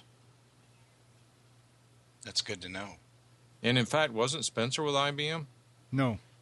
Well, in the early days. No, he was with Nortel. Never mind. Gene was. I know Gene was. Listen to this. Washington Post opinion writer Robert J. Samuelson writes, "If I could, I would repeal the Internet. It is the technological marvel of the age, but it is not, as most people imagine, a symbol of progress. Just the opposite.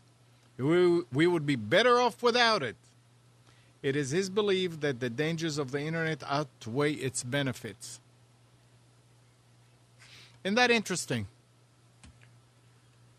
If that was the case, but look at I'm looking at it this way. If that was the case, I wouldn't be reading this.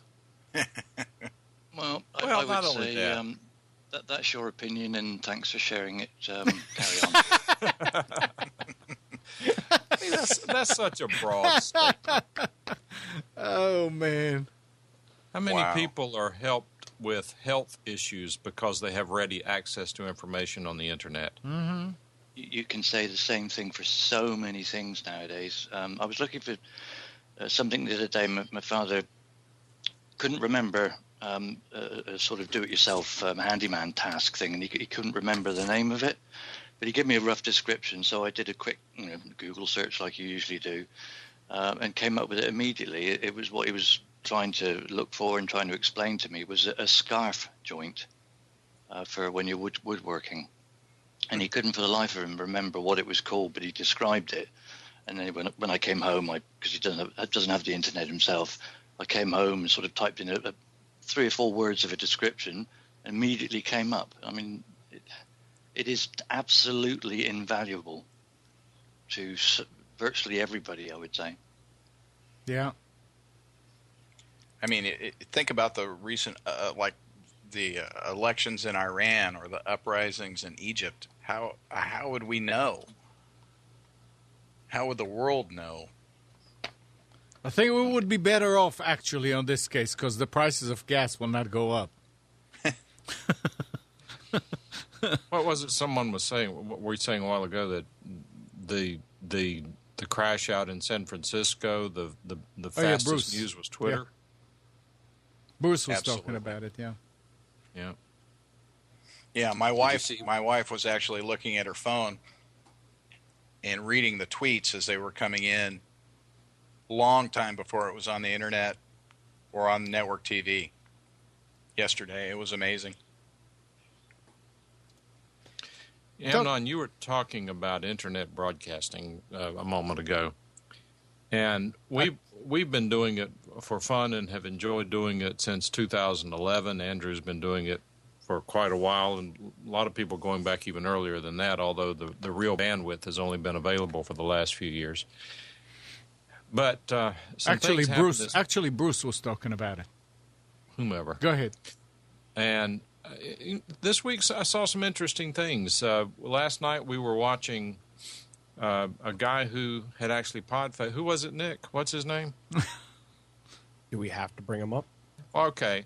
Well, give a generic description of who he is without saying his name or his website. Thank you, Nick.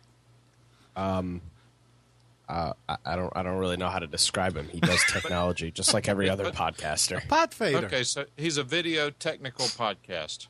Yes, and a technical expert. Okay, in his own mind.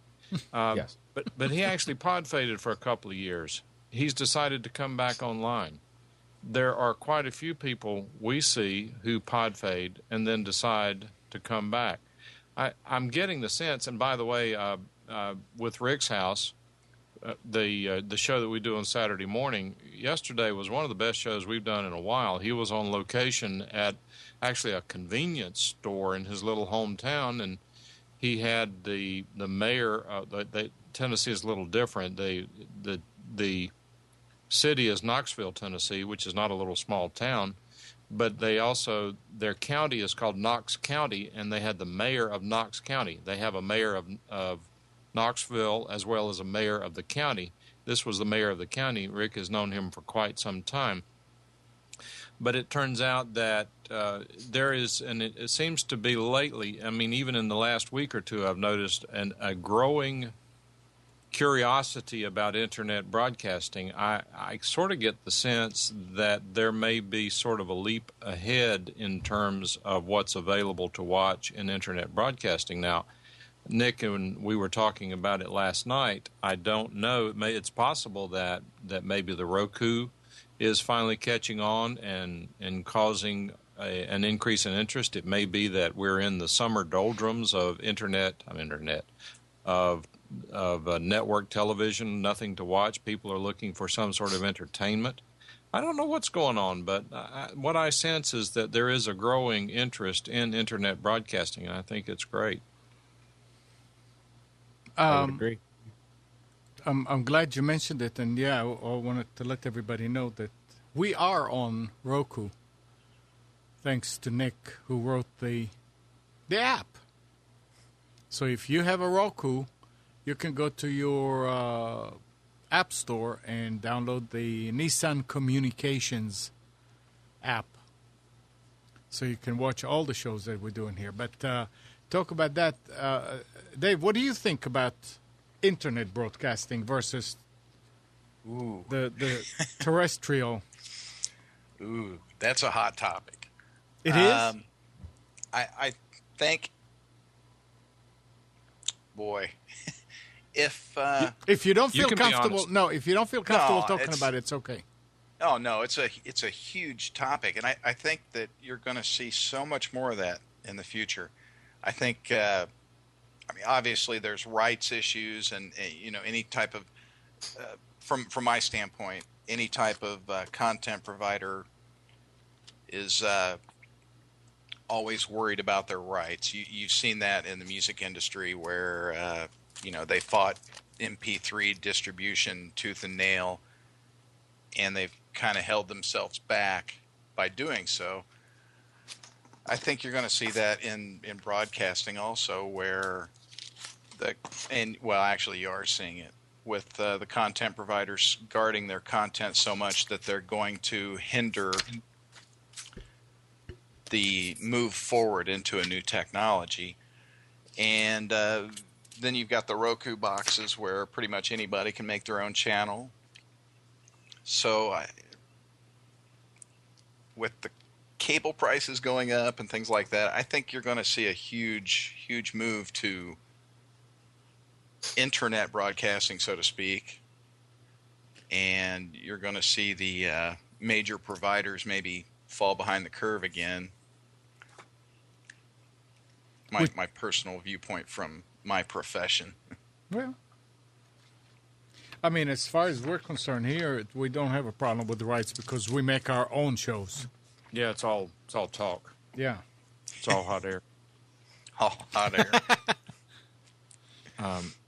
But what's interesting and what we've observed, because what we do, and it's no secret, we have when we started the show, it was quite interesting because we have a lot of like any show, we have a lot of the same regular viewers each week, and we're extremely grateful to have them spend the time with us each week. But we also have the subgroup with Nick, Bruce, Amnon, Andrew, and quite a few others, where we will, Stephen Haywood, where we go into a Google Hangout probably 5 out of 7 nights a week. Now, we're not all there all the time, but we can pretty well drop in and say hello. It's kind of like a coffee shop thing. And it has actually provided a new sort of activity that we can sit at home and sit around and shoot the breeze with our friends, with video, the whole 9 yards. And I think that this capability is one of the things that's contributing toward the acceptance of the Internet and broadcasting on the Internet and communicating on the Internet as a substitute for network television. I've got 4 digital video recorders that they're probably all at least 80 to 90% full of shows. And I guarantee you I don't watch an hour's worth of network television a week anymore. I spend time watching and participating with things on the Internet. Now, it's dangerous to use yourself as an example as to what the rest of the people may be doing, because particularly at our ages, then our interests and habits may be different from the younger generation. But then again, Nick is 16, and Nick is one of the regular participants. In fact, Nick is usually the one who starts hosting the show, and then we join in with him. So I'm not so sure it's an age-specific trend. That's true. Nick, what do you watch on TV? Nothing. There's nothing good on network TV. It's just a waste of time, right? It's mindless. Yeah. And there's like 4 hours of commercials. The only time I ever watch TV series is when it's on Amazon Prime or Netflix. I won't watch it otherwise.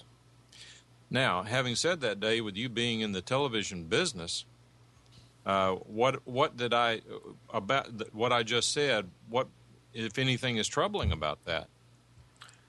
Ooh, my job. Well, you're always going to be there. The job's going to be network television is not going anywhere. Commercial TV is not going anywhere. Absolutely not. Probably not for another 20 years or so. But viewership determines ratings, and ratings determine income via sales of ads, and I don't know where that's going to go. At some point in time, the money's going to have to either be there or not be there. And at that point, when it comes to that point where there isn't enough money to keep things going, I don't know what'll happen. I don't know if it'll become a government subsidized service like a PBS, or they're going to, like I said, they're going to have to move into this new technology realm that they guard so heavily with their rights and find another way to monetize to make money. Yeah, monetize. To make money off of their content. And there's no reason why they couldn't go into IP broadcasting, internet broadcasting right now. And a lot of the networks do have their websites where they have, after the show and before the show and during commercials and stuff like that. But it's not, again, I don't watch them that much, but they're not promoting it as much. I'm speaking. They're holding themselves back, definitely. Yeah. I mean, if you look at the Apple Store, they had their music, and they were selling their music with their format that included DRM, and people could only use it here, and people could only use it there, and you couldn't copy it here or there. And then they started, the music industry finally, after God knows how many years, finally said, well, let's get rid of this DRM. And now you've got the Amazon store selling music. You've got the iPhone, the iStore, the Apple store selling MP3s. People can enjoy the content, and they're willing to pay for that because they can use that content where they want to. And I think TV and movies need to move in that direction also, to stay up with the times and to continue to make money from their content. No? It's nice to hear somebody saying that from the TV and movie industry. It's generally the complete opposite of what we hear from them. It's kind of like history, We've seen it before, and they're gonna repeat it, even though they've seen the detrimental effects that it had on the music industry. That's what troubles me so much. Is it's all happened before with the music industry. It's happening with the publishing industry. Anything where there's a middleman, if you like, as was used to be called. But they haven't learned for so many times. I mean, you look at it.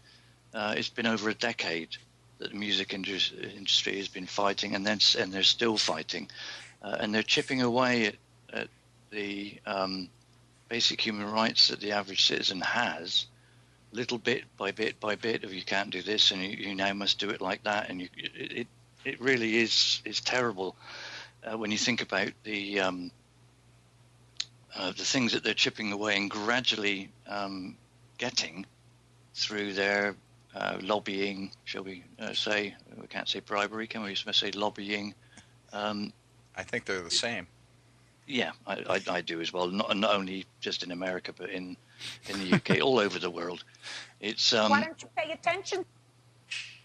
It's bad that the politicians listen to a lot of the lies and the trumped up figures that are being presented to them without actually questioning it, and that really upsets me to think that they're told that it saves American jobs or British jobs or whatever, European jobs, and it's costing them 35 billion a year in lost revenue.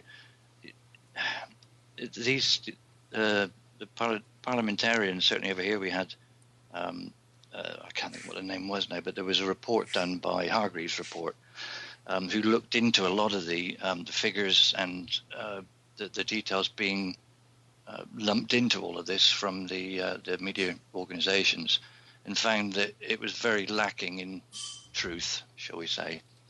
And that's the biggest problem, is the lobbying is so prolific that they don't look to check whether it's true. It's all just taken on board as being, well, they said it must be true. They're paying us enough, so we'll accept it. If the music industry, if the death of the music industry was going to be pirating music because people could not access that and use it on their own devices however they wished, then why is the Apple store making so much money selling MP3s? Yeah, well, that's one outlet. I think if they were, I think what they want to do basically is they want to knock everybody else out. So you've got BitTorrent and there was Kazaa and all the other ones, LimeWire. They want to knock all of those out so that it basically completely flattens the field, and then they'll come in and go, oh, look what we've done. We've created this website where you can all come and get it legally and legitimately. Well, it's never going to happen. They're never going to be able to flatten the field in order to do that. It's just a case of waiting until they finally realize some executive somewhere is going to go, well, that's it. We've thrown all this money at it, spent all this time, and we still can't kill it. So we're going to have to jump on board now. But in the meantime, it's us, the public, that is suffering from it. Absolutely. Wake up, smell the coffee. They must have realized, and they must have been told hundreds of times, but it's the dinosaurs that they are won't accept it, and it's us that suffer in the long term. You look at all the services that have been threatened with legal action and fought, and either went bankrupt or just ran out of money or just decided to give up. It's like a bot for them. It's a bottomless pit of we'll keep litigating, we'll keep appealing, because they've got hundreds of millions to throw at it. Where you get somebody with a fantastic idea that then has to, like that one where they put up loads of antennas so that they were, if you like, getting around the way the copyright law was written, so that they were actually beaming a transmission to that one subscriber. What a ridiculous way of trying to start a new business so that you don't get sued into oblivion. Madness. But they are being sued. Yeah, but you look how many have gone bust because of it, and they were very good and weren't even, in the end, when they get the end result like VO, it wasn't even breaking the law, but they ran them out of the business. That's true.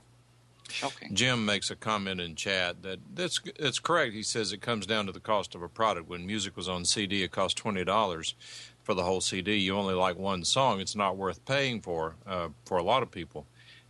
That's true if you only like one song, but I mean, some of the best music I ever listened to and some of the most important music to me are what we used to call album cuts, and that is there might be one or two songs that made it big on radio play, but listening to the album, I'm thinking Allman Brothers, I'm thinking some of the other bands of that era, that the album cuts were better than the songs that made it popular on the radio. So you miss out on that.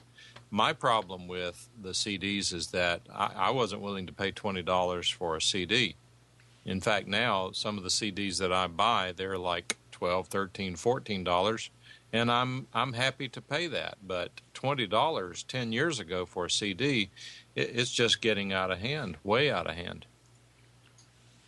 What are these albums you speak of?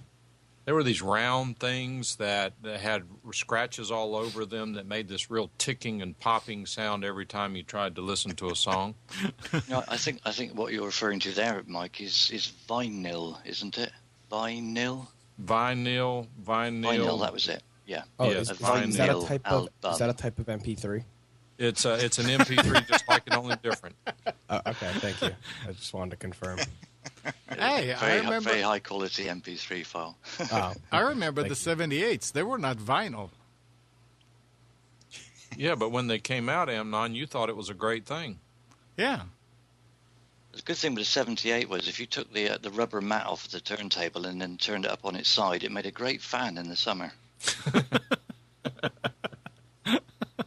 Amnon used to just sit there and watch this thing go round and round and round and round and round. Look, I took my first record player was actually a crank. I mean, Vitrola, whatever you call it. Wind-up one. And I took the arm out and I put a piece of wood on a needle, on a pin with a stereophonic head, a Shure head cartridge, and played music for our Friday night dancing like that. Wow. And to make it stereo, I had two old radios, and figure out how to get into the volume control and make it so you can feed the cartridge into the radio and make it actually an amplifier, and had one radio on one side and one radio on the other side as amplifier. I mean, it was, But anyway, coming back to today's technology, Skype.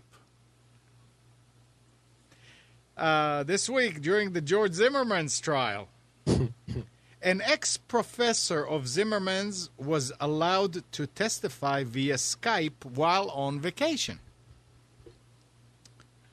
Well, when setting it up, the prosecution didn't have the sense to blank the destination account. The result, according to the smoking gun, was a flood of callers to the destination account, resulting in the connection being terminated and cross-examination being done on a cell phone in the witness box. I mean, here are people that are trying to use technology but don't know how to use it. Hang on a minute, Amnon. Did you just say a cell phone in the witness box? Yeah. So you mean to say they put a cell phone in the witness box because it was under oath? It was it was under contract. It wasn't under oath. I've never heard anything so much. Oh, talk about standing by tradition. Oh, I'm sorry, it may be the 21st century, but if it's going to give evidence, it's got to be in there, even if it's not person. Yeah. Good grief. Hey, here's what happened, if you're interested. Raise your right hand, please. Do you solemnly swear or affirm that the testimony you shall present will be the truth, the whole truth, and nothing but the truth, so help you God?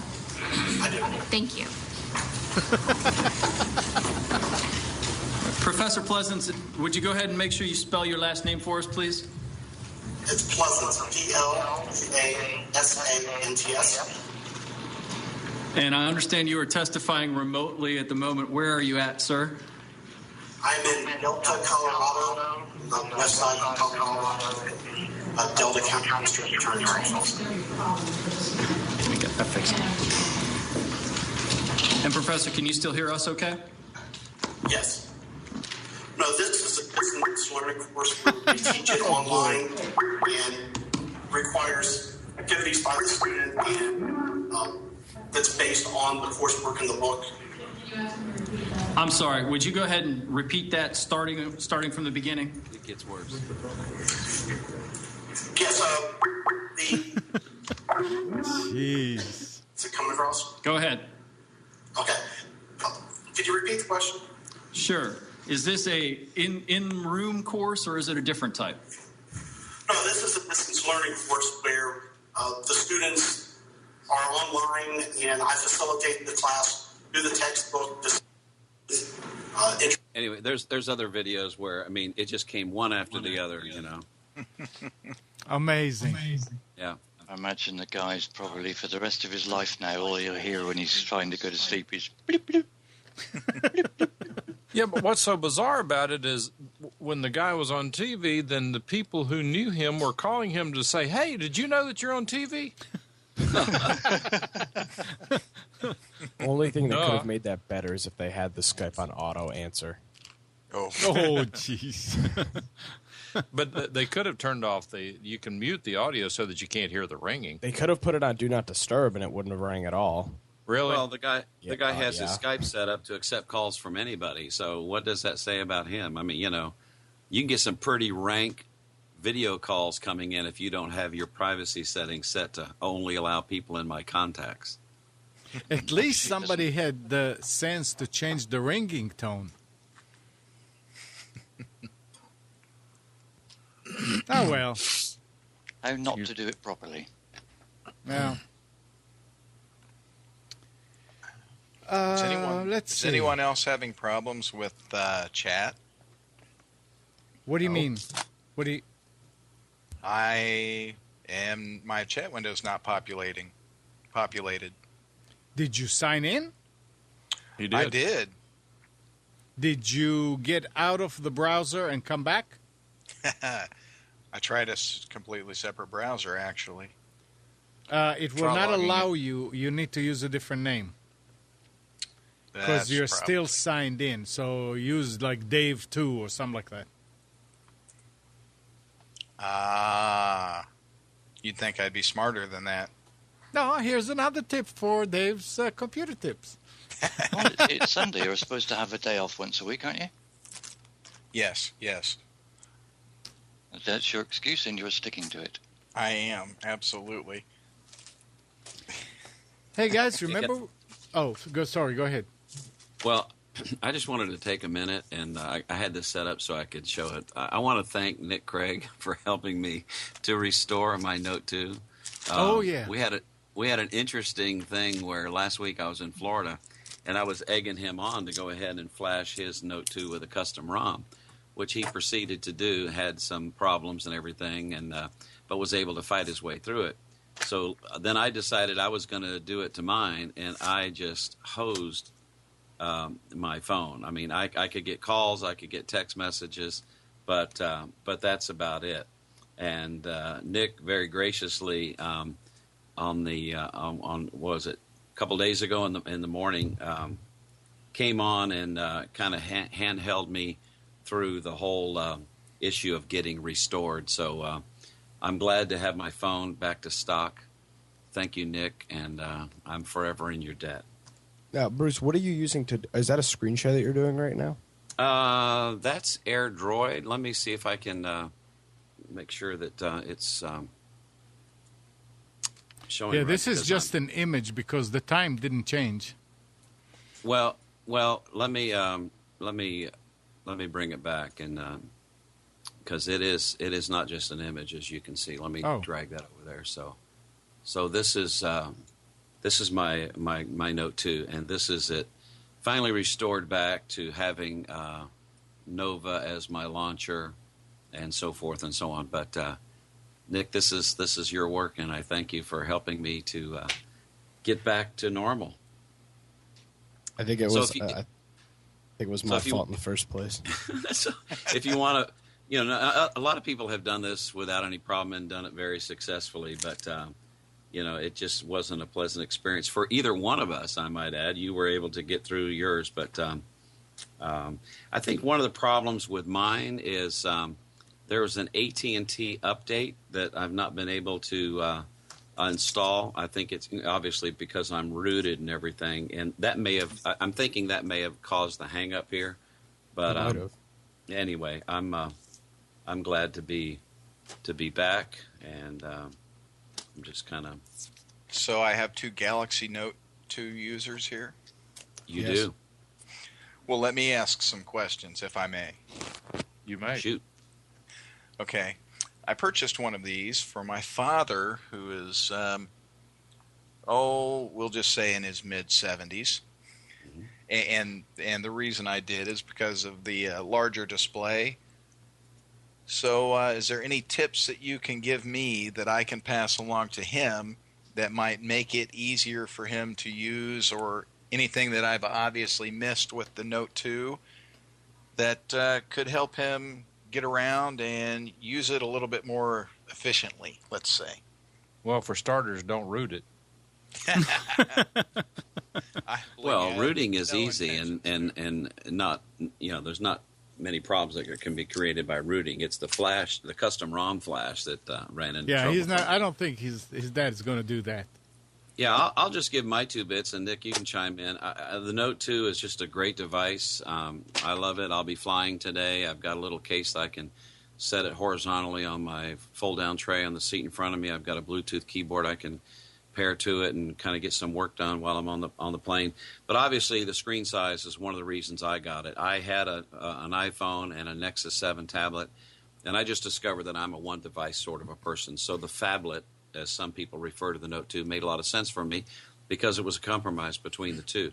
So the big screen is the big thing. I think the biggest advice I would have for your dad is to Not to clutter up his home screen. Have the apps that he commonly uses, if he's a Facebook user, Twitter user, Google Plus, his browser, and then have a nice widget on there that'll give him the time and the date and the weather.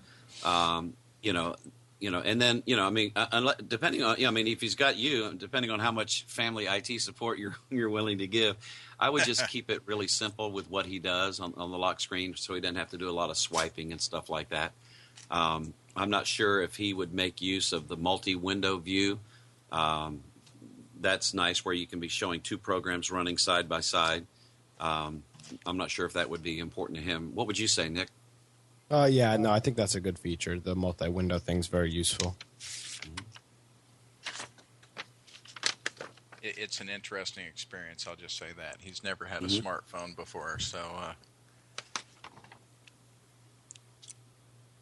lots of laughs and lots of surprise when the device will do things that he never thought imaginable. Yeah.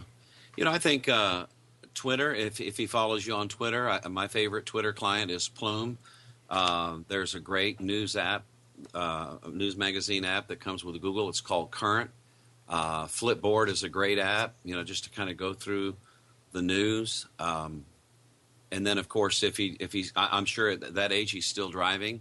Navigate is a great way to get someplace. You just tap the Navigate button, make sure that's on his home screen. He taps on the microphone. He says Chipotle's, and it finds the closest Chipotle's, and give him turn-by-turn directions there. But I'd keep it really simple for what he likes to do. Awesome. Mm-hmm. Thank you.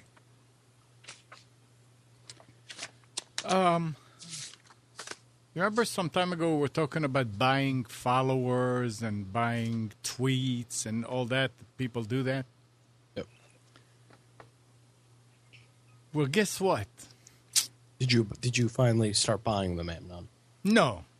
Oh, man. But the State Department officials spent $630,000 to get more Facebook likes. Prompting employees to complain to a government watchdog that the Bureau was buying fans in social media. The agency's Inspector General says, and then many in the Bureau criticized the advertising campaign as buying fans who may have once clicked on an ad or liked a photo but have no real interest in the topic and have never engaged further. So they were buying likes. $630,000 worth. Wow. How many likes is that? I have to wonder. I have no idea. But they could have gotten a lot cheaper on eBay. Oh, God, yeah. $50 on eBay. Amazing. It's just amazing. Well, did you see that story about Google paying AdBlock Plus to show your ads anyway? Wow. That was a story on TechCrunch. I'll put the link in the chat. Is that confirmed? Interesting. Well, it's the article says reportedly. So yeah. See, there we go. Because I get some pop-up. I use AdBlock Plus, and there are things that still pop up. Yep.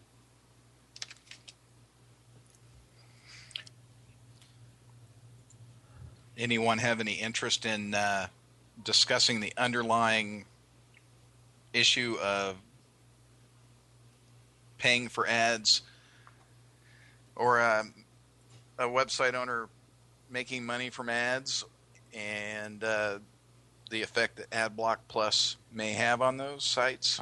I would be really interested in it, and the reason why is part of the reason that I invited you here, because I think that you have put together a very good system with your website where you're getting quality content because you're paying for people to develop content, which I assume is a revenue share.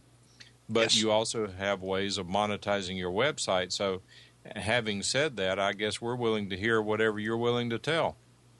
Oh, well, I'm definitely not an expert on AdWords. and that is what I use for the most part, to be honest with you. So maybe I am profiting a bit if Google is actually paying to unblock the ads or be whitelisted, so to speak. But, I'll be honest with you, the income is not... it's more of a cheeseburger type income than it is a steak dinner type income, so to speak. I understand. You would really, really have to draw a lot of traffic, I think, to make decent money at it. And I can see how blocking the ads could affect that. But then again, the people that would block the ads are probably not the people that would click on the ads. So it's probably a wash. Yeah. In the grand but scheme of do they have things. to click on the ads for you to make money anyway? I mean, if it's going to be displayed, you're getting, is it click-throughs or is it eyeballs? It's click-throughs. Okay. AdWords is generally a click-throughs. I mean, there's some very, very residual income from eyeballs. But for the most part, I'd say 98% would be through click-throughs, actual physical action.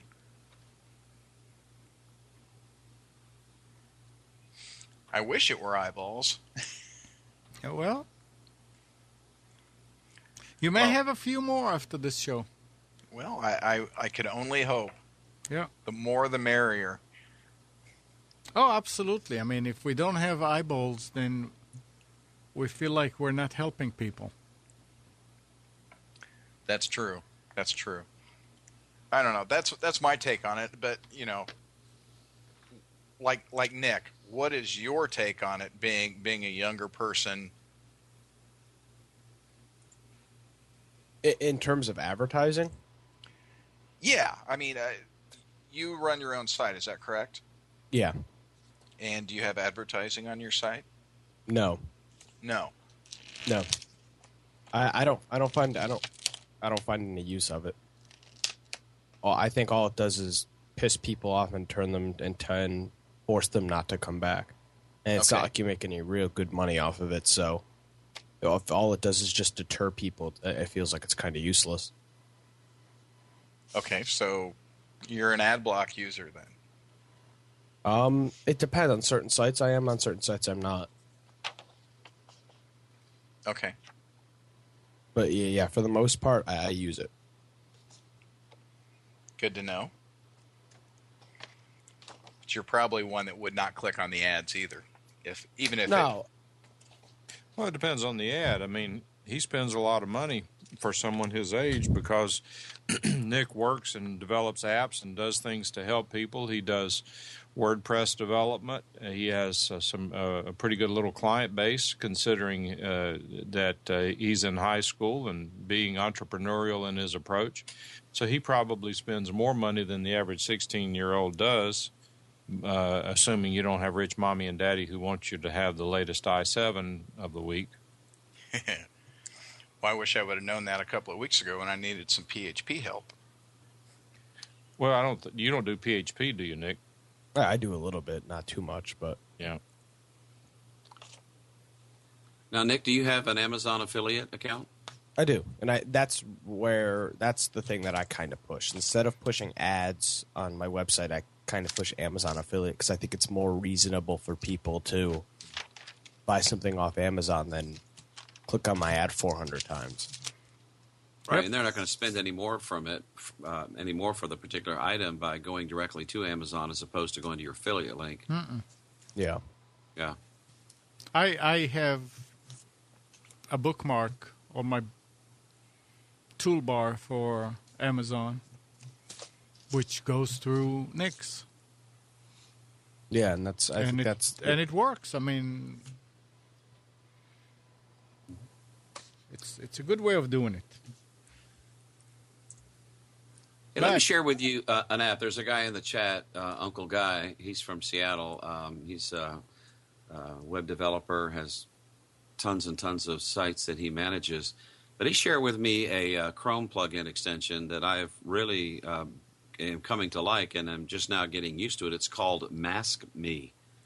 And what it does is, when you go to a website and you want to subscribe to a newsletter or something else like that, or sites that are asking for your email address, this will add another option for that, and you can do Mask Me, and it will create an email address that will still forward anything you want to subscribe to your email box, but it will mask your email. You can also use this for passwords. It will create encrypted passwords for you, and this is all on the free account. Now, there are some other things. You can mask credit card numbers. You can mask phones if you're willing to pay for a more premium version. But even the free version, if for no other reason than this masked email feature, I'd recommend you give it a look-see. It's the extension is called Mask Me, no spaces, MASKME. You can look for that in the Chrome store, and it's adds a little more privacy. So you might want to check it out. Thanks, Guy. And talk about passwords. Go to Dave's site and put your password in and check it. I saw that. Yeah. Check your password and see how strong it is. Mm-hmm. That's a very good service right there, Dave. Mm-hmm. Well, I'm glad you brought that up because, Dave, I have a question. How is that? I know it shows on your site, when you type in the password, it shows how the rating for the password is calculated. But who determined what those factors are with regard to the safety of the password? That is some code I found about 4 years ago, and it's not definitive by any stretch of the imagination. It's just a guideline, the original author, I can't even remember now, obviously came up with the requirements for each rating. And, like I said, it's a guideline only. Obviously. Let me answer it for Dave. There is no such thing as rules, Mike, for passwords, whether that's strong or this is strong. Anybody who comes up with an algorithm that will show and say, yeah, this is strong, putting your password in there, if it says that it's weak, it's weak. The strong, if you change it and it becomes strong, that doesn't mean that it's the strongest that it can be. But at least you know that you have a weak password. And that's what's important here. It's for people to realize that the password they are using are weak. They are easily broken.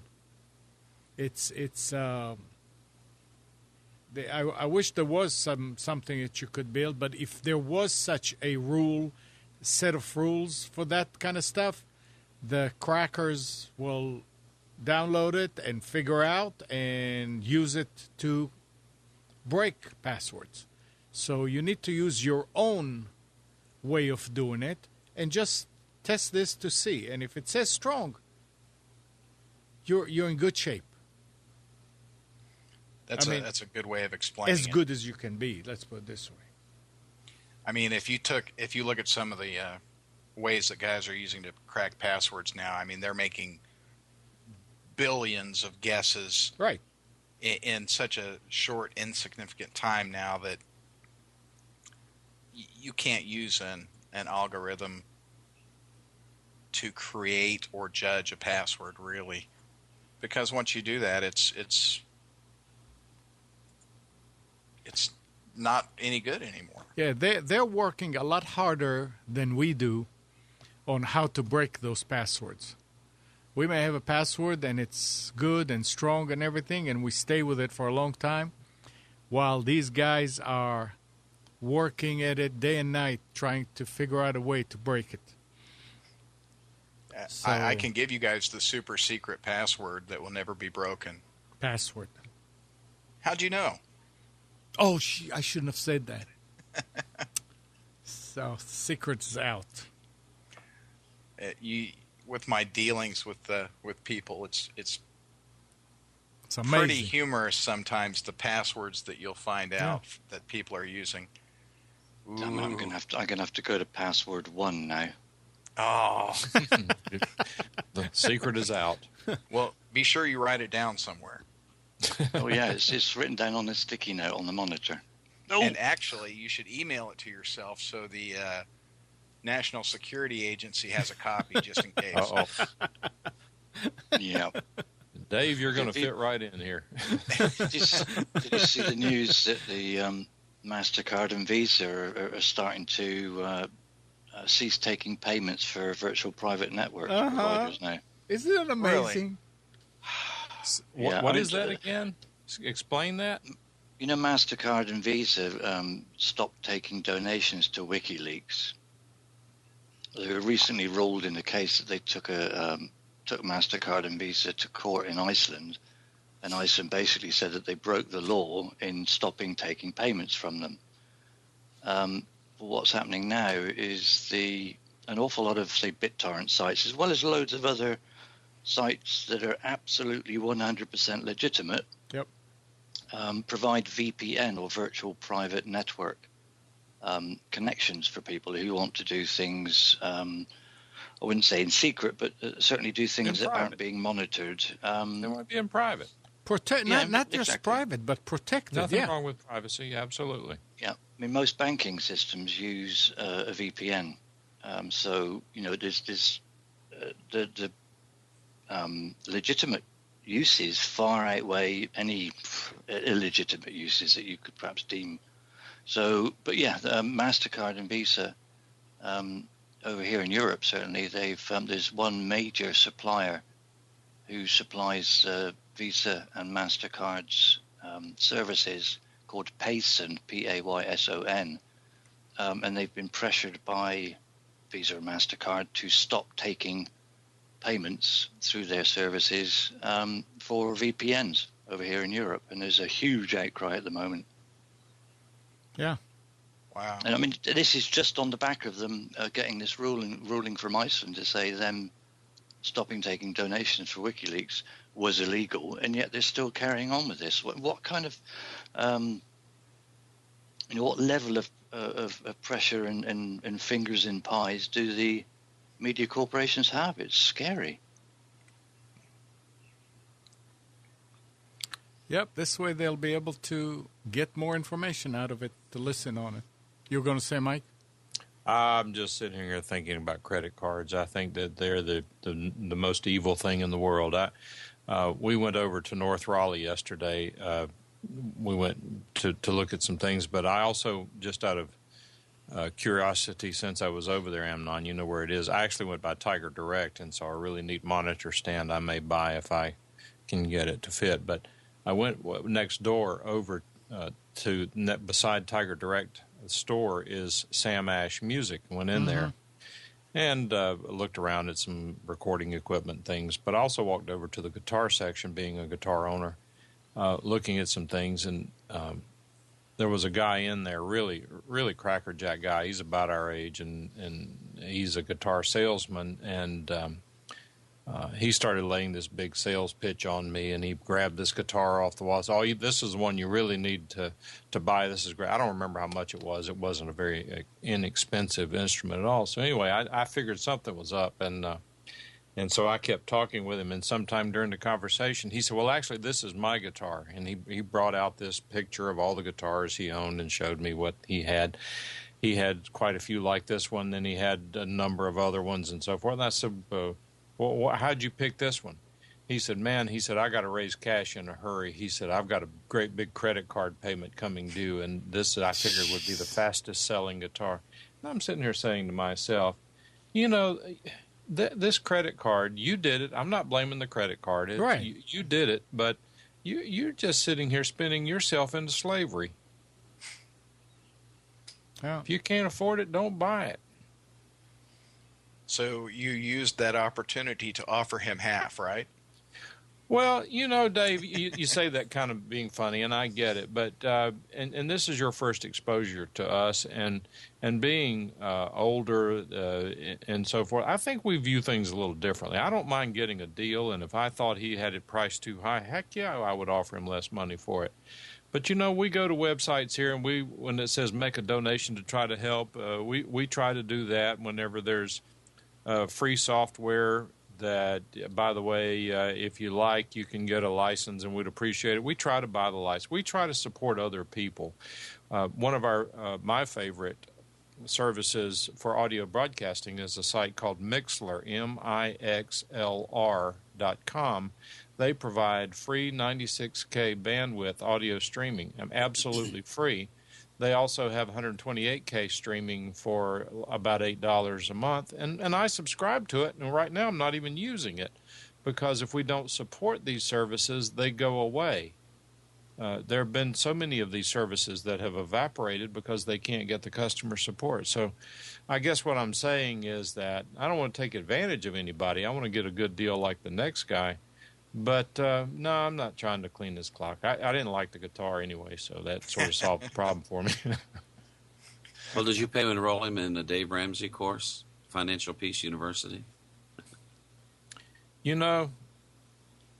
It's funny you should say that, but it didn't even occur to me at the moment, although he was sitting there, and he was really a pleasant guy. He was fun to talk with, full of crap, but he was fun to talk with. And he said, you know what? He said, I made $3 yesterday in this store. And I said, that doesn't make sense because you have to be paid at least minimum wage. Minimum wage. And he said something I didn't totally understand. I didn't ask. Didn't want to pry, but he said, we have to reimburse commissions. So apparently they advance commissions, and when he gets a check, if he hasn't earned that commission, he has to pay it back. I almost took $10 out of my pocket and handed it to him, but I thought it might insult him a little bit, so I didn't bother. But no, I didn't. But he really ought to do that because this credit card business, it'll just 2 of my 3 kids have never had a credit card, and they're adults. Wow. No, it's fine. I mean, I could start a fire with all the offers they get in the mail. Yeah, that's how it is here. No credit is great credit.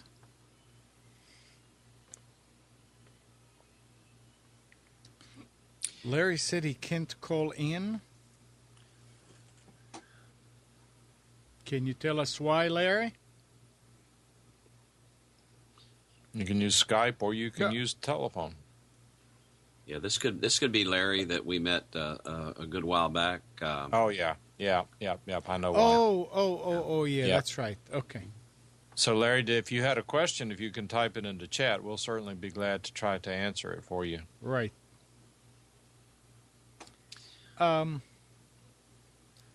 Firefox. I mean, I'm beginning to hate it. Me too. Actually, I'm beginning to hate Google Chrome as well. Go ahead. Listen to this. Oh. You asking me or Mike? No, do your story first, Amron, and then do your story, and then we'll come Recent back browser benchmarks are showing surprising results. In a geometric mean of all 4 performance-based categories, wait time, JavaScript /DOM, HTML5, CSS3, and hardware acceleration, Firefox 22 pulls off an upset, replacing the longtime performance champion Google Chrome 27 as the new speed king.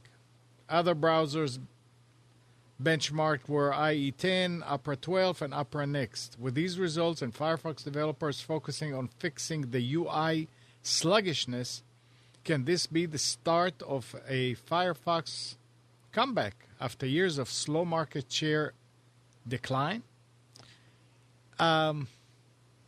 I think Firefox became the most bloated of any browser. It's just ridiculous. So, Mike, so what did you ask, Nick? Oh, why? Yeah, Mike, why do you hate Chrome?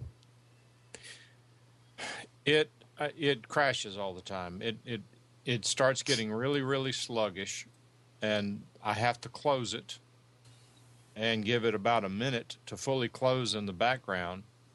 When I reopen it, it says, Chrome was not closed properly. Would you like to restore your tabs? And so I have to click yes, and then it works while until it does it again.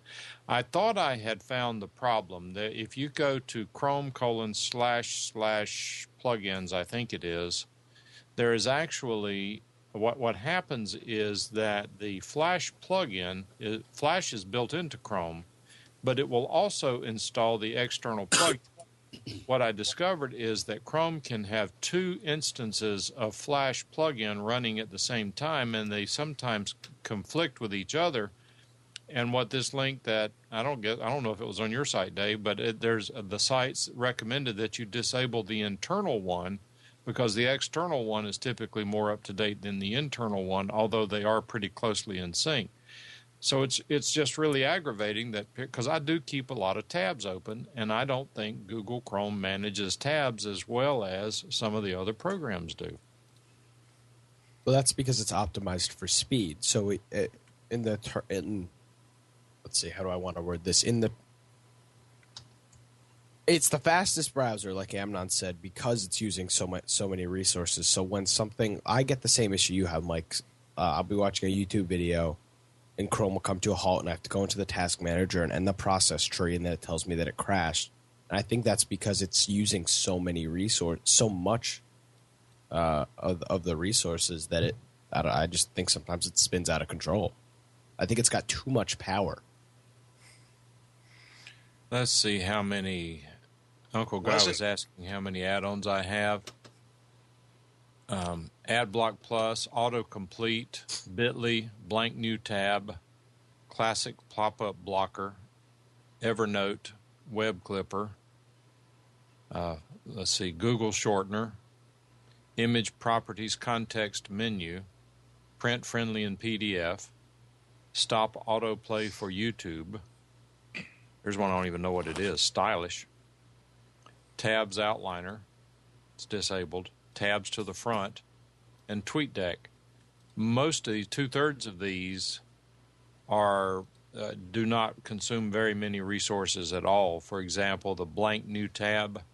All that does is if I click New Tab, it brings it up blank instead of all that garbage in the background. That really, that and Tabs to the front, those really don't take any resources. I only use Chrome for development to see if my site looks the way it should. Mm-hmm. But Chrome was designed so that every tab operated in its own process, correct? So that this wouldn't be an issue. Yeah, and I think that's part of the issue is that each tab has its own process. So once one and they're all intertwined. So once one tab goes rogue, I guess it causes all the other tabs to freak out, and that's why Chrome crashes. I think they're all. I mean, I could be completely wrong, but I'm pretty sure they're all linked together. That the second you have an issue with one, it doesn't know how to recover, so the whole software just crashes. That's what I think, but I could be completely wrong. It's entirely possible. It just seems counter to what their design is supposed to do. Oh yeah, no, for sure. We got a couple of comments in chat I wanted to address where it says, first, let's see, who has it? Arnie was saying that he has the same experience in how to disable the culprit. As I recall, it is Chrome://plugins, and it will show you if it says 2 files for the Flash client. If you see it where it says Adobe Flash, I forget how you can tell. You have to do a little research. I forget how you tell which one is the internal one, and I'm not so sure it matters because I'm not convinced it solved the problem, but it did seem to have better result on some Flash sites by not having 2 instances of Flash loaded. You might look at the version number and disable the earlier version number, and you may have to play with it. But it's Chrome in the address bar, Chrome:// I'll check it right now. I don't want Chrome to crash because I've got too much stuff open. Chrome:// plugins. And I'm looking at that, and the first one listed is Adobe Flash Player 2 files. And it says Shockwave Flash, and by the way, it's listed as Shockwave Flash. And they're both now showing they're both the same version, although they go to different DLLs. For example, the built-in version, let's see how I can tell if there's any way to tell here. Type PPAPI, I don't know what that is. Type NPAPI. I don't know what the difference is, but the one I have disabled is labeled PPAPI because it appears that is the internal one. Actually, there is a way you can tell which one's the internal one because the internal one is Documents and Settings, User, Local Settings, Application Data, Google Chrome Application, long number / Pepper Flash / PEP Flash Player.dll. The one that's under the application data folder, I believe, is the one that is the internal DLL for Google Chrome Flash. That's the one I have disabled, and all you do is click the disable button and then restart Chrome. That disables the competing Flash players. What's the location of the second file? Windows System 32 Macromed Flash NPSF WF32_11 DLL. So it is Windows System 32 Macromed Flash. You're on a 32-bit OS, right? On this computer, yes. Okay. On mine, it's showing that in the syswile64 folder. Right. So I wonder if in like on a 64-bit OS, if one of those is for 32-bit and one of those is for 64-bit, and in your case, since you're on a 32-bit OS, they're both 32-bit, causing some type of... Yeah. No, they would have to be both 32-bit on this machine. It's an old machine. It's one that I just use for browsing. I mean, all the i7s are all around me, but this is the one I use for browsing because I'm too lazy to move over to the i7 that's still sitting over here on the floor. The reason I like Chrome is that in our work we use NetSuite, which is a hosted CRM that is heavily JavaScripted, Ajax, and Chrome just is so much faster when you're working in that environment. But the previous IT director, I think our new IT director is going to change this policy, but the previous IT director has set our machines up where you can't use Google Chrome. So what I do on my laptop is I install the Google Chrome from portableapps.com, put it in a different folder, and I can run it that way. So they're not too smart in their attempt to block Chrome. You can also run it off a thumb drive as well. But just, for a heavily JavaScripted site, Chrome is just so much faster. Less time waiting for drop-downs to make themselves available and so forth. Talk about JavaScript. Now with the new Firefox, the 23 beta, looks like they removed the option to disable it. With all the other with all the other Firefox, you can go to the settings and disable JavaScript. They took that out now. I wouldn't put too much worth into that. It's still a beta. Yeah. It says, why has Mozilla decided to do this is the right thing to do? The simple answer is that there is a growing movement to reduce user options that can break applications. And there is... Is that Spence? I don't know. I can't see. Might be Suziani. Hello. Hi, it's Suziani. Oh, it is Suziani. Good morning. Good morning. So you're having a computer problem. Yeah. The tower I have is one that was given to me. It was the person's old tower. It's, a guy that just fools around with computers on the side. But he had cleaned it out, gave it to me, came over, set it up. I'm using the old-fashioned monitor that looks like a big TV, chunky TV set. CRT. Whatever it is. It's my old gateway to tell you how old it is. I've had this monitor probably for at least 10 years. But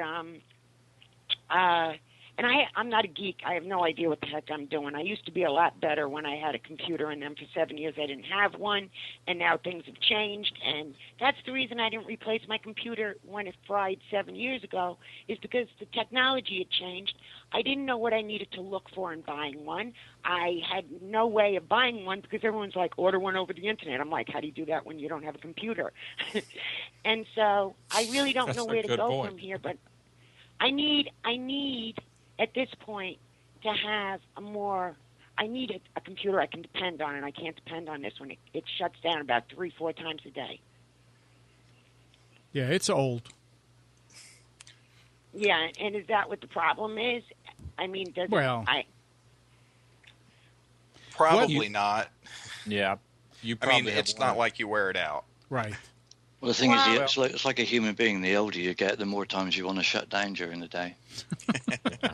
I have a question that's really weird, though, because I have the free AVG virus protection, okay, not anything I'm paying for.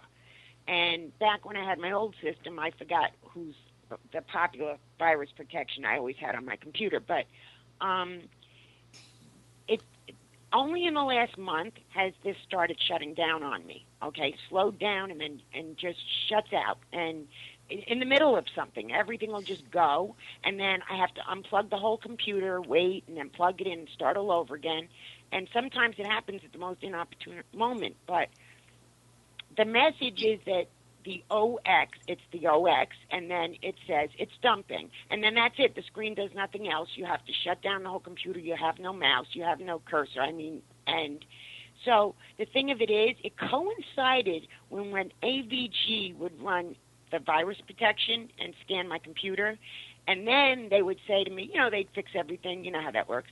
But then it would try to sell me their better virus protection.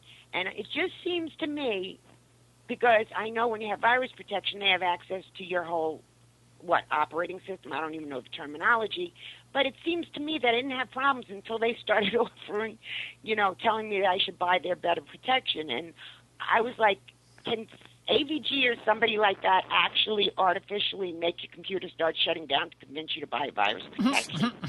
That's an interesting question. That's controversial, isn't it? I would almost guarantee that it's heat. It's overheating. That's why it's shutting down. Suziani. Go ahead. When I saw somebody say that earlier about the heat and cooling it down, and I think you were talking about something else, not a PC though. I was actually wondering the same thing with mine, because like right now it's 84 degrees and very humid, and all I have is a fan going. Well, it's a little more complicated than that, and I'm going to give a short answer, and then I would be interested very much to hear how Dave would respond to this call if we hadn't started answering it already. But the heat-related issue, there are several things that are involved. The first is that there is a heat sink on the actual computer chip. That heat sink can get clogged with dust. If the heat sink gets clogged with dust, it can't get proper airflow. It will overheat. The second thing that can happen, particularly with age, is that the fan on the heat sink can even stop. I mean, the fan can fail. It may or may not be running. Can I interrupt you for a second? Say again, sure. My computer that died, it was because first of all the fan fried. I replaced the fan, and then the whole computer died. It actually fried on me. So you're mentioning the fan is really, I'm like, am I having another fan problem? You may have, but go ahead, Dave. I'd be interested in hearing your response to all this, and also with regard to her antivirus. To see, I'm curious to see your recommendations versus what we always give out. No pressure. No pressure. No pressure. Could I just ask one question? Yeah. How old is it, Suziani? The computer. Well, my monitor's 10 years old. I don't know, because I got it in I did an album cover for a musician, and he, cleaned out his, and so because he thought I needed the computer to do the album cover, he gave me this rebuilt tower that he cleaned out of his own. It was working. It was fine. He just upgraded, and... So you've had it, 3 years, 4 years? The tower only since September, but I don't know how old it is. Okay, no problem. That's great. Thanks. Yeah. Mike is right on the money.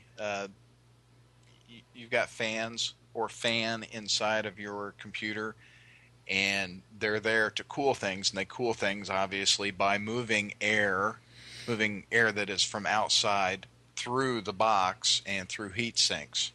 And that air movement, unfortunately, there's dust and air, and as the air moves by everything, little bits and pieces stick, and then the more air moves by and it sticks to the previous bits, and what you get is you get your fans and the heat sinks start getting a layer of dust on them, and that can really grow out of hand. I mean, we're talking full on dust bunny onslaught here.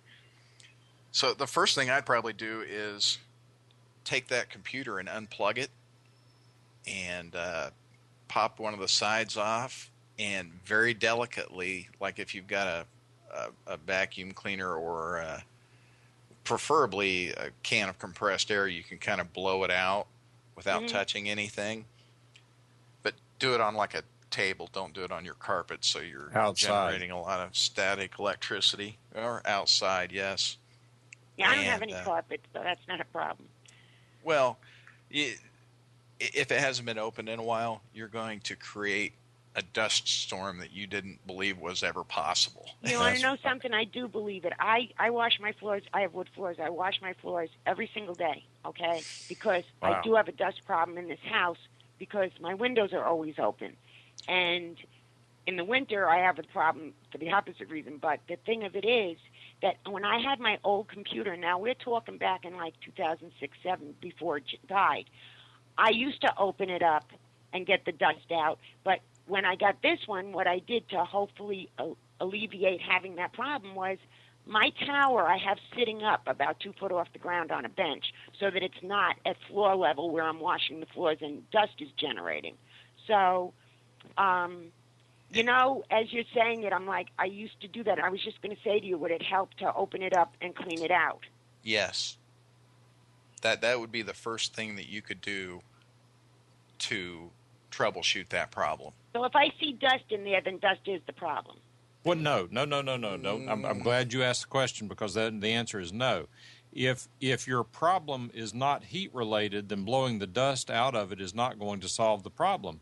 But it is good maintenance and should be done on a regular basis to prevent it from being an issue. But let me also expand on one other thing, and depending on how comfortable you are doing this, you may or may not be able to do it. Sometimes most of the time on older computers, after a period of time, this thermal paste between the heatsink and the actual chip will get old and lose its ability to conduct heat. Even if you have a perfectly clear heatsink and with no dust and perfectly working fans, it still cannot do an efficient transfer of the heat between the chip and the heatsink. So that may or may not be something that would solve the problem.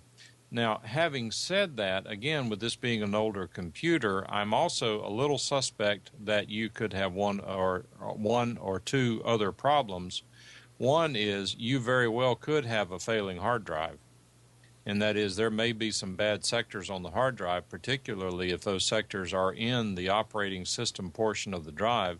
You can get some completely unpredictable results. It's usually a blue screen of death in my experience, but it also can be a simple lockup. The second problem, well, there are 10 other problems. The second problem you could have is that you could have a corrupt file in Windows that is causing your system to lock up. You could have an application that is corrupt that is causing the system to lock up. You could have a virus that is not being detected by your antivirus software. You could absolutely have malware that should be tested for in our recommendation using malwarebytes.org, the free version. Malware what? Free, Malwarebytes, M-A-L. I'm going to put it in chat. Okay. But when you install it and run it, it'll say, do you want to try the free demo? And the answer is no, because that installs it on your system. This one just runs a scan. Anything it finds, it'll say show the results. You want to remove everything it finds. in our experience, and reboot the computer to see if that will help. Any number of things could be causing the problem, and you have to start knocking them down one at a time to see what the problem is. Did I anything you disagree with, Dave? The first thing I would do is clean that bad boy out, whether it be with compressed air or a vacuum. And if you use a vacuum, try not to touch anything. If you've got like a very soft brush, you can brush it. That's what I use, a soft brush. Okay. And the thing you want to do if you use compressed air or a vacuum is look at the fan itself and kind of put your finger on the fan so it doesn't spin with the compressed air movement or the vacuum, because you don't want to hurt that fan. You don't want to damage the bearings. And if you hit that with compressed air, you can actually spin it a lot faster than it was designed for and damage that.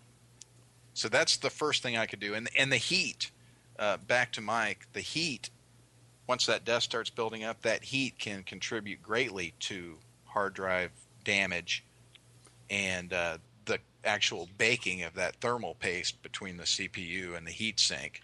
Well, what's causing the heat, though? Besides dust. I mean, if I open it up and it's not dusty, then what? Well, no. Heat comes from the processor. The dust eliminates the fan's ability to remove the heat. Correct. It self-heats. That's the first thing I do. And if that doesn't work, then obviously you're going to have to delve a little bit deeper into troubleshooting. Okay, but how about just replacing the computer? And if I was to, what do you recommend I get? Because I've never had a laptop. I kind of need something that's got the camera built in and the ability to do Skype and all of that stuff. But anyway, what would you recommend? Are you doing anything? Are you doing any like graphic design or video editing? Well, I'm an artist and a writer, and I'm illustrating children's books, and I do a lot of work with my camera.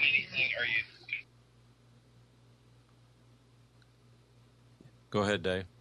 Uh-oh, what happened? I don't know. I answered Larry. Larry called. Wait, what happened here? Did you lose everybody? I'm trying to see where everybody would be under recent. I sure did. Looks like everybody's gone. I told you don't click on it, Amnon. Let me see if the computer is online. Yeah. Oh, come on.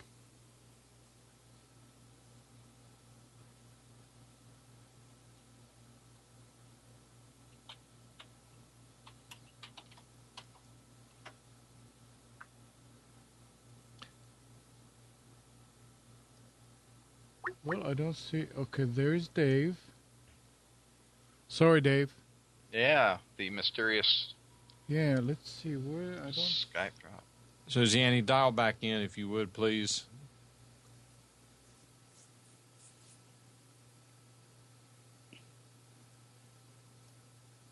I think Amnon either clicked on the wrong button or Skype borked on him. I may have clicked on the wrong button, but I don't know. But invite to my favorite call. saying: so many buttons, so little time. Yeah. Amen.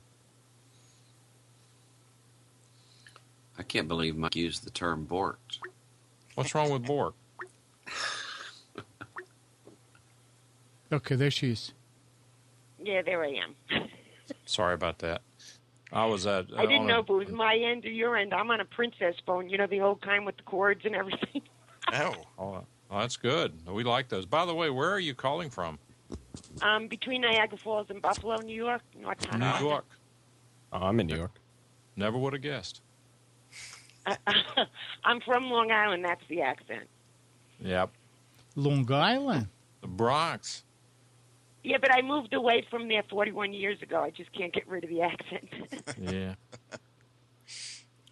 Surely so anyway, you were asking about a recommendation for a computer. What do you think, Dave? Right, because a friend of mine is trying to push me to get an Apple, to get an Apple laptop, and he was showing me his and showing me why it's so much better than everything else. But they're also, 4 times the price. Wow. Well, she's going to fit right in here. Yeah. Is price your main consideration? I would say yes. I'm on a fixed income. Okay. Well, pretty much anything that you buy today is probably going to be equal to what you have now. I mean, at the lowest end of the spectrum, because technology increases, whatever you would buy today at the low end of the spectrum is probably going to be equal to what you have now. Okay, let's talk a $500 budget. A $500 budget, if you're looking for, if you're doing illustrations and things like that, I'd probably look at a desktop, because you're going to get a little bit more bang for your buck, because they're not incorporating the monitor itself into the box, and you're going to have a little bit more leeway with what you can add and change with that. Yeah, that computer. was my feeling. My feeling was the same thing, a desktop, because that's what I have now. Yeah, if you buy a laptop, you're stuck with whatever display is there. Mm-hmm. So, if you buy a 15-inch laptop, you're paying for that display, and then if you want to change it, obviously you're going to have to buy another monitor, and it's just, if money's an option, I feel that. And I never leave the house, so I have no need to have a computer that travels And that was the with other me. thing I was going to say. If you're not traveling with it, then a laptop to me, my wife uses a laptop because she goes into different rooms of the house with it, and it's convenient for her. But if you're going primarily to a desk and sitting there and doing your work at your regular location, most of my computers are desktops, because I like to be able to configure them the way that I want them, to put in more or fewer hard drives and what have you. So I'm a desktop kind of person. Let me ask something first. Suziani? Yes. How technical are you? Not at all. How well do you feel? How good do you feel about opening the computer and doing this stuff? Oh, opening it up? I've done that before with the tower. I've done that before with my old computer. I don't have a problem with that. I've been back in the day. I would install my own little pieces into it and stuff. But I'm not technical on what the technology is today. But I mean, do you feel okay about opening it, take a card out, put a card in, cleaning? I've done it. Okay. Years ago, I had the confidence and I did it. Yes. I just haven't messed with this one. I'm afraid to mess with this one. I mean, I just don't even know what I'm doing. Okay. I want to bring something up quick. We're talking about desktop versus laptop here. And she also said that she has about a 10-year-old monitor. So I think a monitor price would also be factored into that cost. $200 for a great monitor. Yeah. So great. What brand? Is anybody recommending, what brand? And should I don't know what I'm looking for. I don't know what to look for when I'm going to buy one. Well, I'm sure Mike would jump in and say Lenovo. I like the Lenovo computers. I mean, you go to antonline.com is the site that I've been to, but they're just one of thousands. Newegg.com. You can buy computers off Amazon.com. Quite candidly, and I don't know what it's like where you are, but here where we live, we have a local store called Intrex, I-N-T-R-E-X. They are more expensive than the box stores, but when you go in, you talk to someone who knows how to take the computer apart and put it back together. They can tell you exactly which processor is in it, what memory is in it. I mean, you're going to pay a little bit more than at a box store, but you're going to get some service to go along with it. There is something else that I just thought about that I've got mixed feelings about it, but I'll go ahead and say it. There's also a new store here in town, not new, relatively new, that they are actually a computer repair shop, but they sometimes get used computers in that they go through and they resell for a very good price. Who'd we lose? think Bruce. I think Bruce we lost Susie now. Annie again. Okay, every time I just answered Larry and something happened. So I don't. Okay, yeah, it's trying to call him again. Let me see something. Let me hang. Shoot, how do Not to leave at a bad time, guys, but I got to run. I have some stuff I have to go pick up at the store. All right. Have a Catch good you week, later. guys, and I might be around later tonight. You screening? Yes, I will most likely be screening. I'll send you an email or a text Okay. or something if I'm not. All right. Wait a sec. Have a good night, guys. All right, talk to you later. Later. Something here is. How do we resume? He says it says the call's on hold. Yeah, so I know. I'm trying to Zoom figure out call. how to resume. And Larry, stop calling. Because I'm not going to answer it anymore. Yeah, something's wrong with that, Larry. Something's fishy going on here.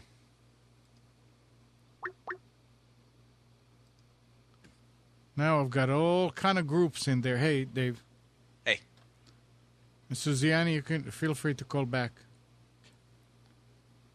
And we'll finish up because we're going to wind ridiculous. it up here shortly anyway. If you guys will give me just a second, I have to get a coffee refill. Understand. Is Steve back? No, he's not, and I can't get him. So I was asking if he was still here. There is Suziani. Yeah, here is Suziani. Just one more question. What processing system do you recommend when I'm looking for a computer?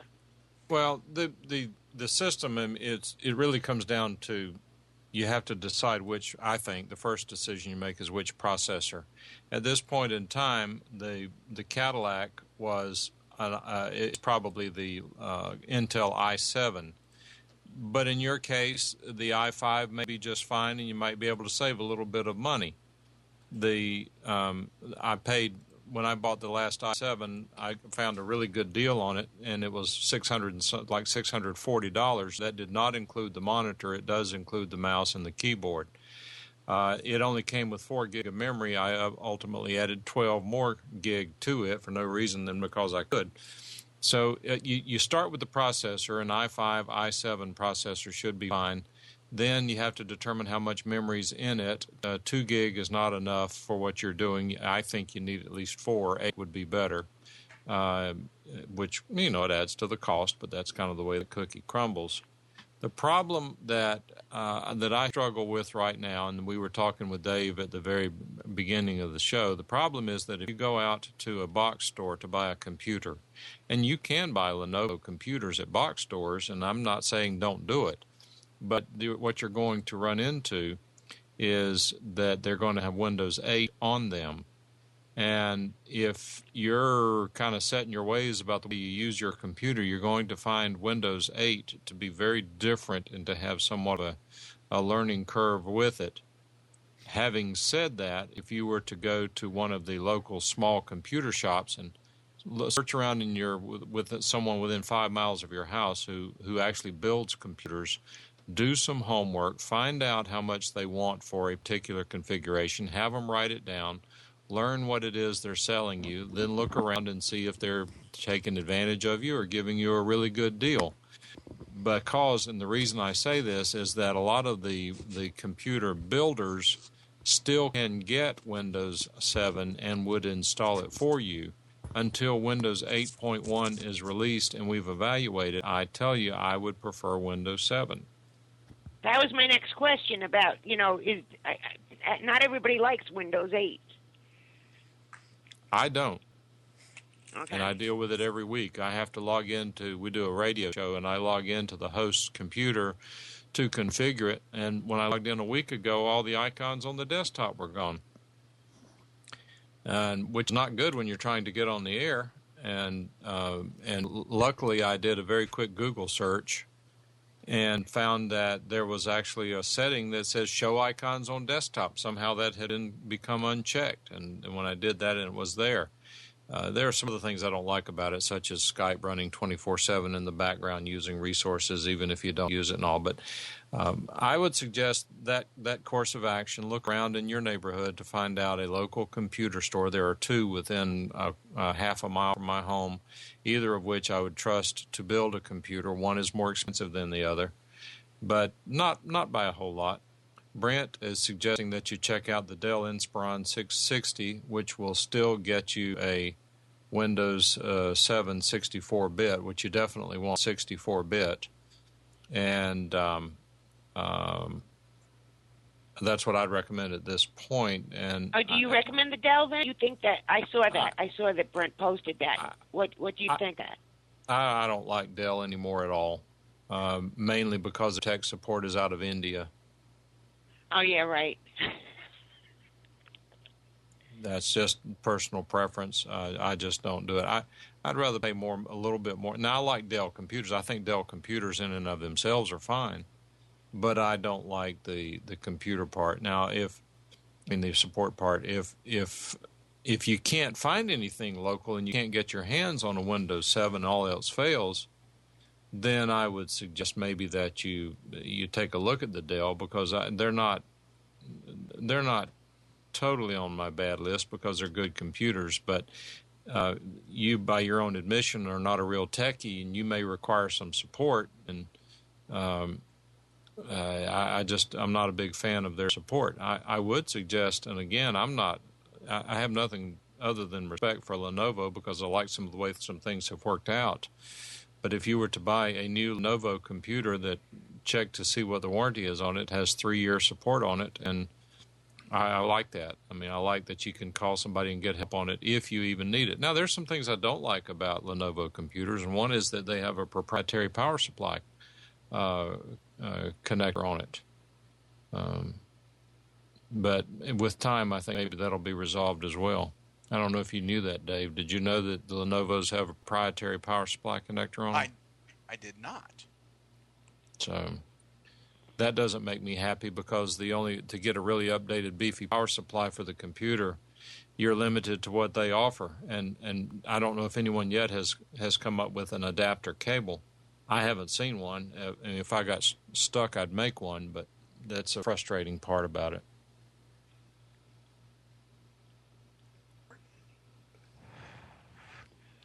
Is that helpful, Susie Annie?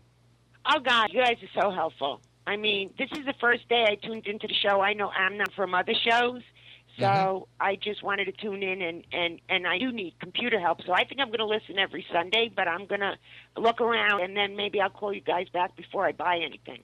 That'll be just fine. Why don't you put the information together, and you could even email it to us. We could try to take a look and make a little project out of it if you want to. But do also go ahead and try those things that we were suggesting if you're comfortable doing so, checking your existing computer. There are some other things you can do, but they're very, very techy and hard to understand. You can actually, and I'll go ahead and tell you, well, actually it may not work in your situation because you're locking up instead of getting a blue screen of death. There are some utilities that if you get the blue screen of death, it will tell you what caused it, which for a long time I couldn't even read it and understand it, and I've sort of learned how to read it now, and I fixed 2 out of 2 computers that were getting blue screen of death by using that utility. For the people who are interested in it, it's a program called Who Crashed, WHO Crashed, and it allows you to read the dump files in plain English. Okay. But try that and let us know, and we'll be glad to help. Well, thank you guys so much. You've been so helpful already, and I'm going to be tuning in every Sunday morning. This morning I overslept, so I missed the beginning of the show. But anyway. Okay. I almost did the same thing, but Spence is getting ready to call in and with the specials. You never can tell. He might have a deal there, so we'll see what he has with that. Well, I thank you very much, all of you. Yep, take care. Okay, bye-bye. All right. Did Steve call in? I don't want Steve to miss the specials. Well, see if you can call him back. I tried. Nothing. There's no answer. But he is connected. I mean, he's online. Okay. I'll try again. By the way, Dave, you are in Ohio, is that right? Indianapolis, Indiana. Indiana. Oh, okay. Very good. I knew you were up north. I was thinking it was Ohio. Not too far away, maybe an hour from Ohio. Okay. Hour and a half. No, Yep. Steve actually logged off the internet or from Skype. Okay, maybe he's trying to restart.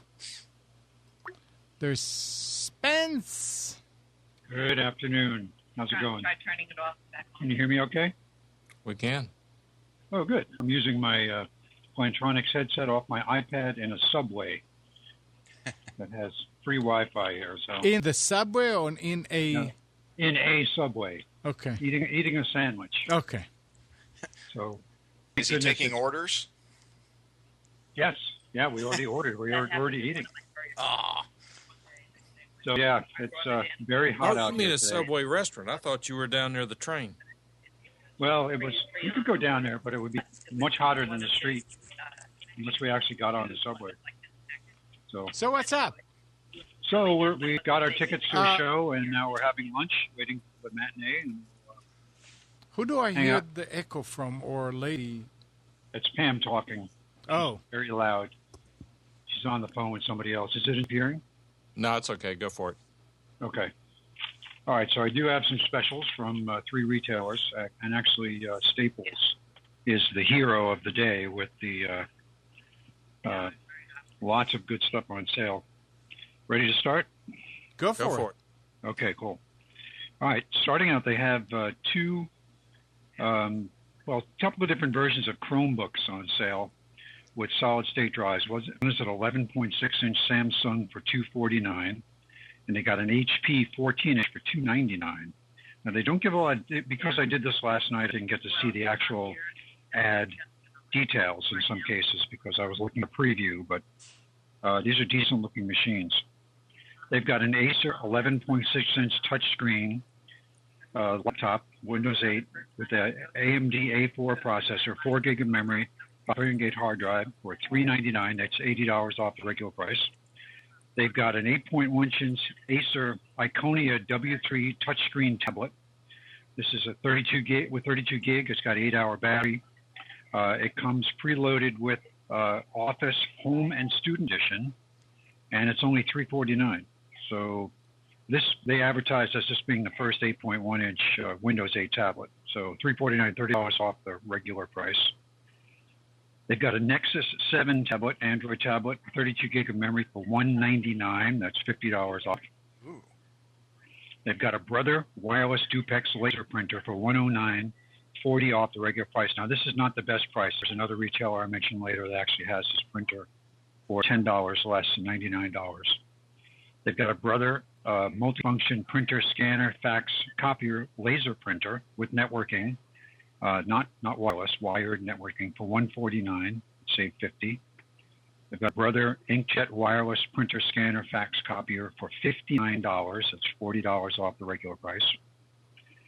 They've got USB flash drive, 16 gig for $9, save $20. 32 gig for $20, save $30.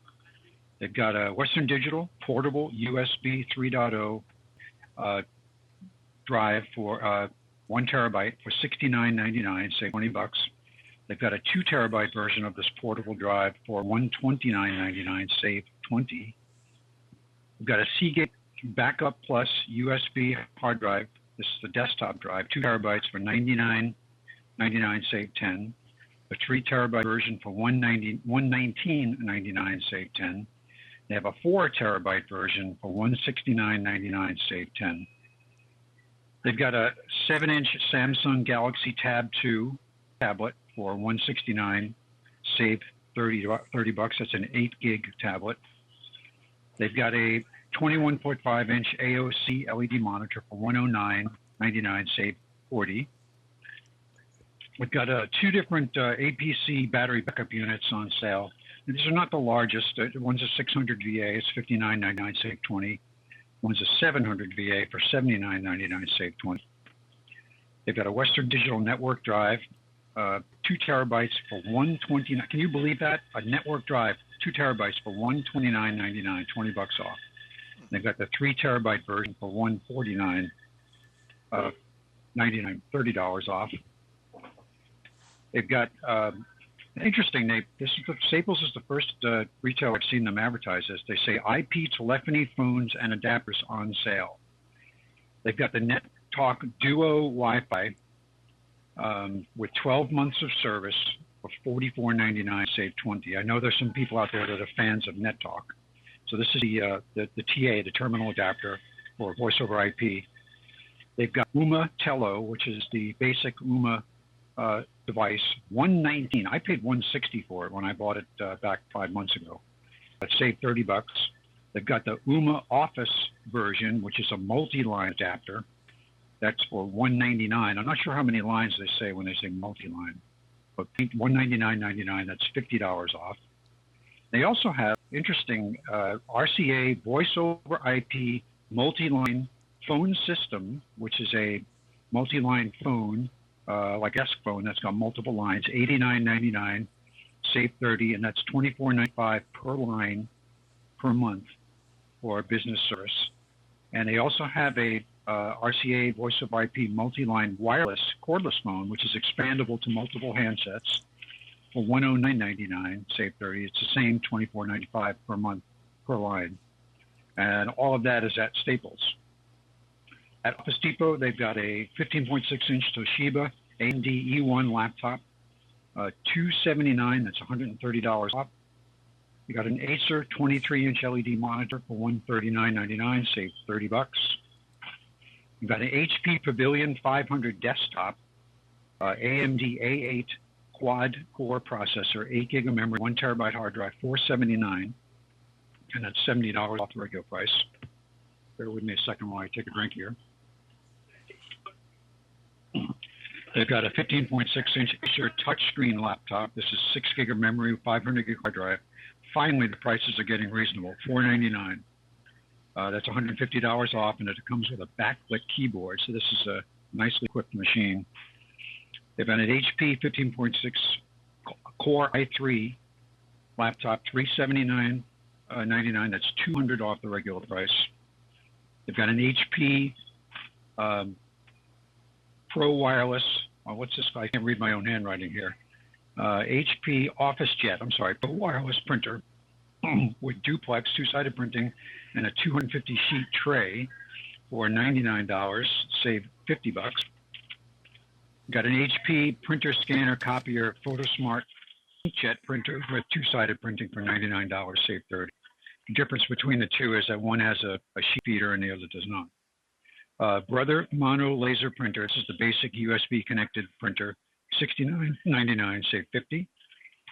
They've got an AMD 23-inch all-in-one. This is the monitor and PC all-in-one unit. AMD E2 processor, 6 gig of memory, 500 gig hard drive for $499. That's $100 off the regular price. All of that is at Office Depot. And at Office Max, they've got a off-brand Android tablet called the Mach Speed 9.7-inch Trio tablet with 8 gig of memory for $99.99. That's $50 off. They've got a 15.6-inch HP AMD E1 processor laptop, 4 gig of memory, 320 gig hard drive. It's very similar to the other one I mentioned. $279.99, save $100. They've got a 500 gig Western Digital portable USB 3.0 USB hard drive for $59.99, save $20. They've got an off-brand USB 3.0 1 terabyte hard drive for $79.99, save $10, and that's an HGST brand. I'm not sure whose drive they use internally. They've got a Western Digital 1 terabyte desktop USB drive for $99.99, save $40. They've got a 32 gig USB flash drive for $24.99. That's $25 off. They've got an 11.4-inch Acer AMD A4 touchscreen laptop for $479.99, save $100. I think that's the cheapest for a touchscreen laptop. We've got a 15.6-inch Dell i3 laptop, $349, $100 off. We've got a 15.6-inch HP i5, and they call this the Sleek Book. I guess it's a branding name. It's a touchscreen laptop for $529.99. That's $120 off. They've got the Microsoft 800 wireless keyboard and mouse combo for $29.99. That's $10 off. And this is the low price I mentioned earlier on the Brother Laser with duplex printing and wireless for $99.99. That's $50 off the regular price. They've got a Brother wireless laser all-in-one printer, scanner, copier with duplex printing for $149.99. Save $50. Got a two different monitors on sale. 20-inch LED for $89.99. Save $20. A 22-inch LED for $109.99. Save $20. And a 23-inch for $129.99. Save $30. And finally, they've got a 2 terabyte Western Digital 3.0 portable hard drive, $129.99, save $30. And there you have it. It's right there, huh? I didn't hear any desktops in there. Oh, there was one desktop, one HP. Okay. Let's see. Can you find it really quickly? Yes, I can. I'm looking now. It was I know it was an HP. It was an A8 AMD quad-core processor, 8 gig of memory. I just got to find it here. I'm remembering it. Here we go. HP Pavilion 500 desktop, AMD A8 quad-core processor, 8 gig of memory, 1 terabyte hard drive, $479.99. That's $70 off the regular price. Where? At Office Depot. Okay. And Susie Annie, that computer would be fine. That would do, as far as I know, everything you want it to do. And more. But you'll need a monitor to go with that. And you can pick up at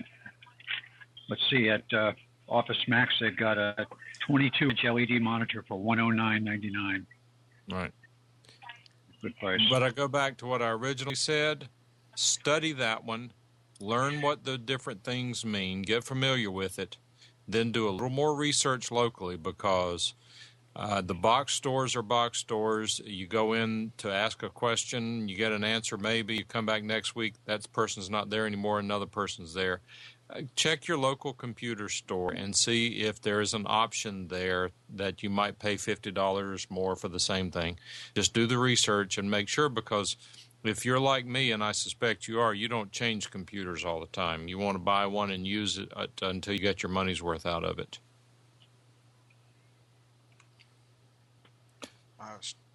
So, Dave, you still here? Yes, sir. I was trying to actually look for that on HP's website, and I wasn't having much luck with that. It may be special package for the box stores. Yeah, check Office Depot's ad today. I can see the ad, but I was going to try to find a page that I could actually throw a link on the chat for. So do you disagree with any of our recommendations or thoughts at this point? Because, we all have our ways we like to do things. Not that we care. Absolutely not. No, nothing wrong with those at all. Good. So, Spence, how's vacation? Oh, we're doing good. It's been hot, as I guess it is at home, too. But the places we've gone to have been very nice. We haven't spent time out on eastern Long Island. Even when we lived on Long Island, we didn't go out there that much. So it was delightful to go to out into the Hamptons and to Sag Harbor, and to have our brother-in-law and sister-in-law take us around, and graciously let us use their small cottage for several days, which is really nice. Right, you walk down to the water, and so it was very nice. Just nice, not very crowded, which is unexpected. I thought that it would be this with 4th of July week, that it would be absolutely insane, but it was manageable. It was good. No time did we go to the beach and not quite be able to find a place to park, and it was never that crowded that you were, wall to wall people like you would expect at some of the beaches like Jones Beach or Coney Island. But I can't believe you're going downtown today in the middle of the day in that heat. Oh, we already got our tickets. We waited online at the TKTS, in Duffy Square there in Times Square, and got tickets. We're going to see the Broadway show called Once, which is a musical. Oh, and got that's half why price you're there. tickets. Yeah, so we got half price tickets for that, and we've got a hotel right a few blocks away from where we parked on 39th Street. A nice Spring Hill Suites. We're staying there overnight tonight, and tomorrow morning we're heading up into the Hudson Valley. What? Candlewood Suites. I'm sorry, I got the wrong name. So are you going to be with us next Sunday?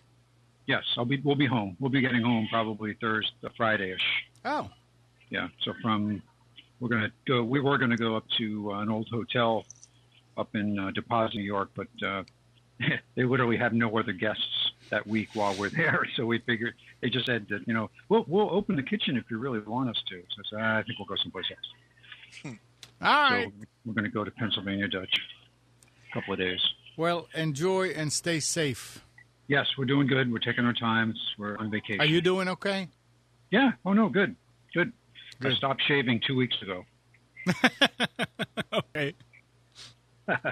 And by the way, I probably haven't said this before, but I took a package from my company. I am officially unemployed. Yeah, a free agent. Yes, but that's by choice. By choice. I am a free agent. I took an incentive package to leave the company, and I will be exploring alternative careers. I got paid for for several months, which is good, and I'm going to look at other things. There was time to do it. So we'll talk about it next week. Yes, but I just want to get my name out there. So if somebody has a spot at the circus they need to fill, I'm ready to go. Well, maybe you can write Dave's Computer Tips. That's it. I'm available. Come on, Bye, over. everybody. Have a good day, everyone, and you too. Talk to you soon. Say hi to Pam. I will. Take care, Spence. Okay, Take care. And Dave, you don't know this because you haven't been around, but Spence had some health challenges that he shared with the group, and it literally scared the bejesus out of him. And fortunately, he had an extremely positive outcome from that. So he's out enjoying himself, vacationing, and doing well, and we're real happy about that. Yep, that's good. Good. All right. Well. Shoosh, 12:25. Yeah, time flies. Time to wind down. Well, Dave, we really appreciate you spending the time with us. You're welcome anytime. We're as you can see, it's kind of an open format, and we're glad to have people call in and stay on a little while, stay on a long while. That's perfectly fine. We're glad to have you. Once again, I'd like to mention your website, davescomputertips.com. It is an excellent resource for technical issues relative to computers. I look at it regularly and try to read most of the new articles there that are of interest, and highly commend it to anyone who's into technology. Yeah, I'm going to add it to the links page on our site. Good. Because awesome. It's important. I appreciate that. Any last words, anybody? I'd just like to thank everybody for the opportunity. It was a first-time experience and definitely a positive one. Good. We'll come back. Thank you. I will do so. All right. Take care. All right. Thank you, gentlemen. Later. And Mike, anybody want to say anything? Nah. No, right, we're good. Good morning, Kathy, Hannah, Nabil, Mac, Norm, Katie, and Donna. Thank you for tuning to Computers 2k Now. We hope you enjoy your time and maybe we'll learn something. Remember to practice safe computing. Back up your hard drive and update your virus scanner. We'll be back here next Sunday at 9, but you can always reach us at computers2know.com. While you're at it, like us on Facebook, clicking the button on the lower left. Tonight at 8 o'clock, it's Carrie's Psychic Cafe on Nissan Communications. Tomorrow morning at 11, it is the Health Inn with Debbie Brock. And you can go to Nissan Communications and see the rest of the shows. See you next week, everybody.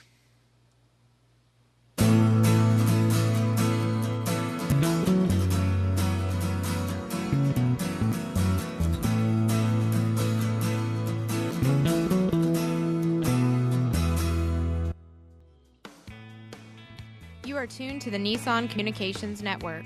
Our weekly lineup of call-in programs includes Computers 2K Now with Amnon Nissan, Sundays 9 a.m. till noon.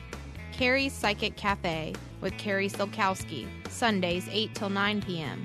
Health Inn with Debbie Bruck, Mondays 11 a.m. till noon. Breaking Free with Marilyn Shannon, Mondays 8 till 9 p.m. Reawaken Your Brilliance with Julie Seibert, Wednesdays 9 till 10 p.m. And if you tuned in too late, you can always watch each program in its entirety or download an MP3 audio file of it at www.nissancommunications.com. Sponsored by thatvidblasterguy.com, carolinaapparel.com, and deltaforce.net.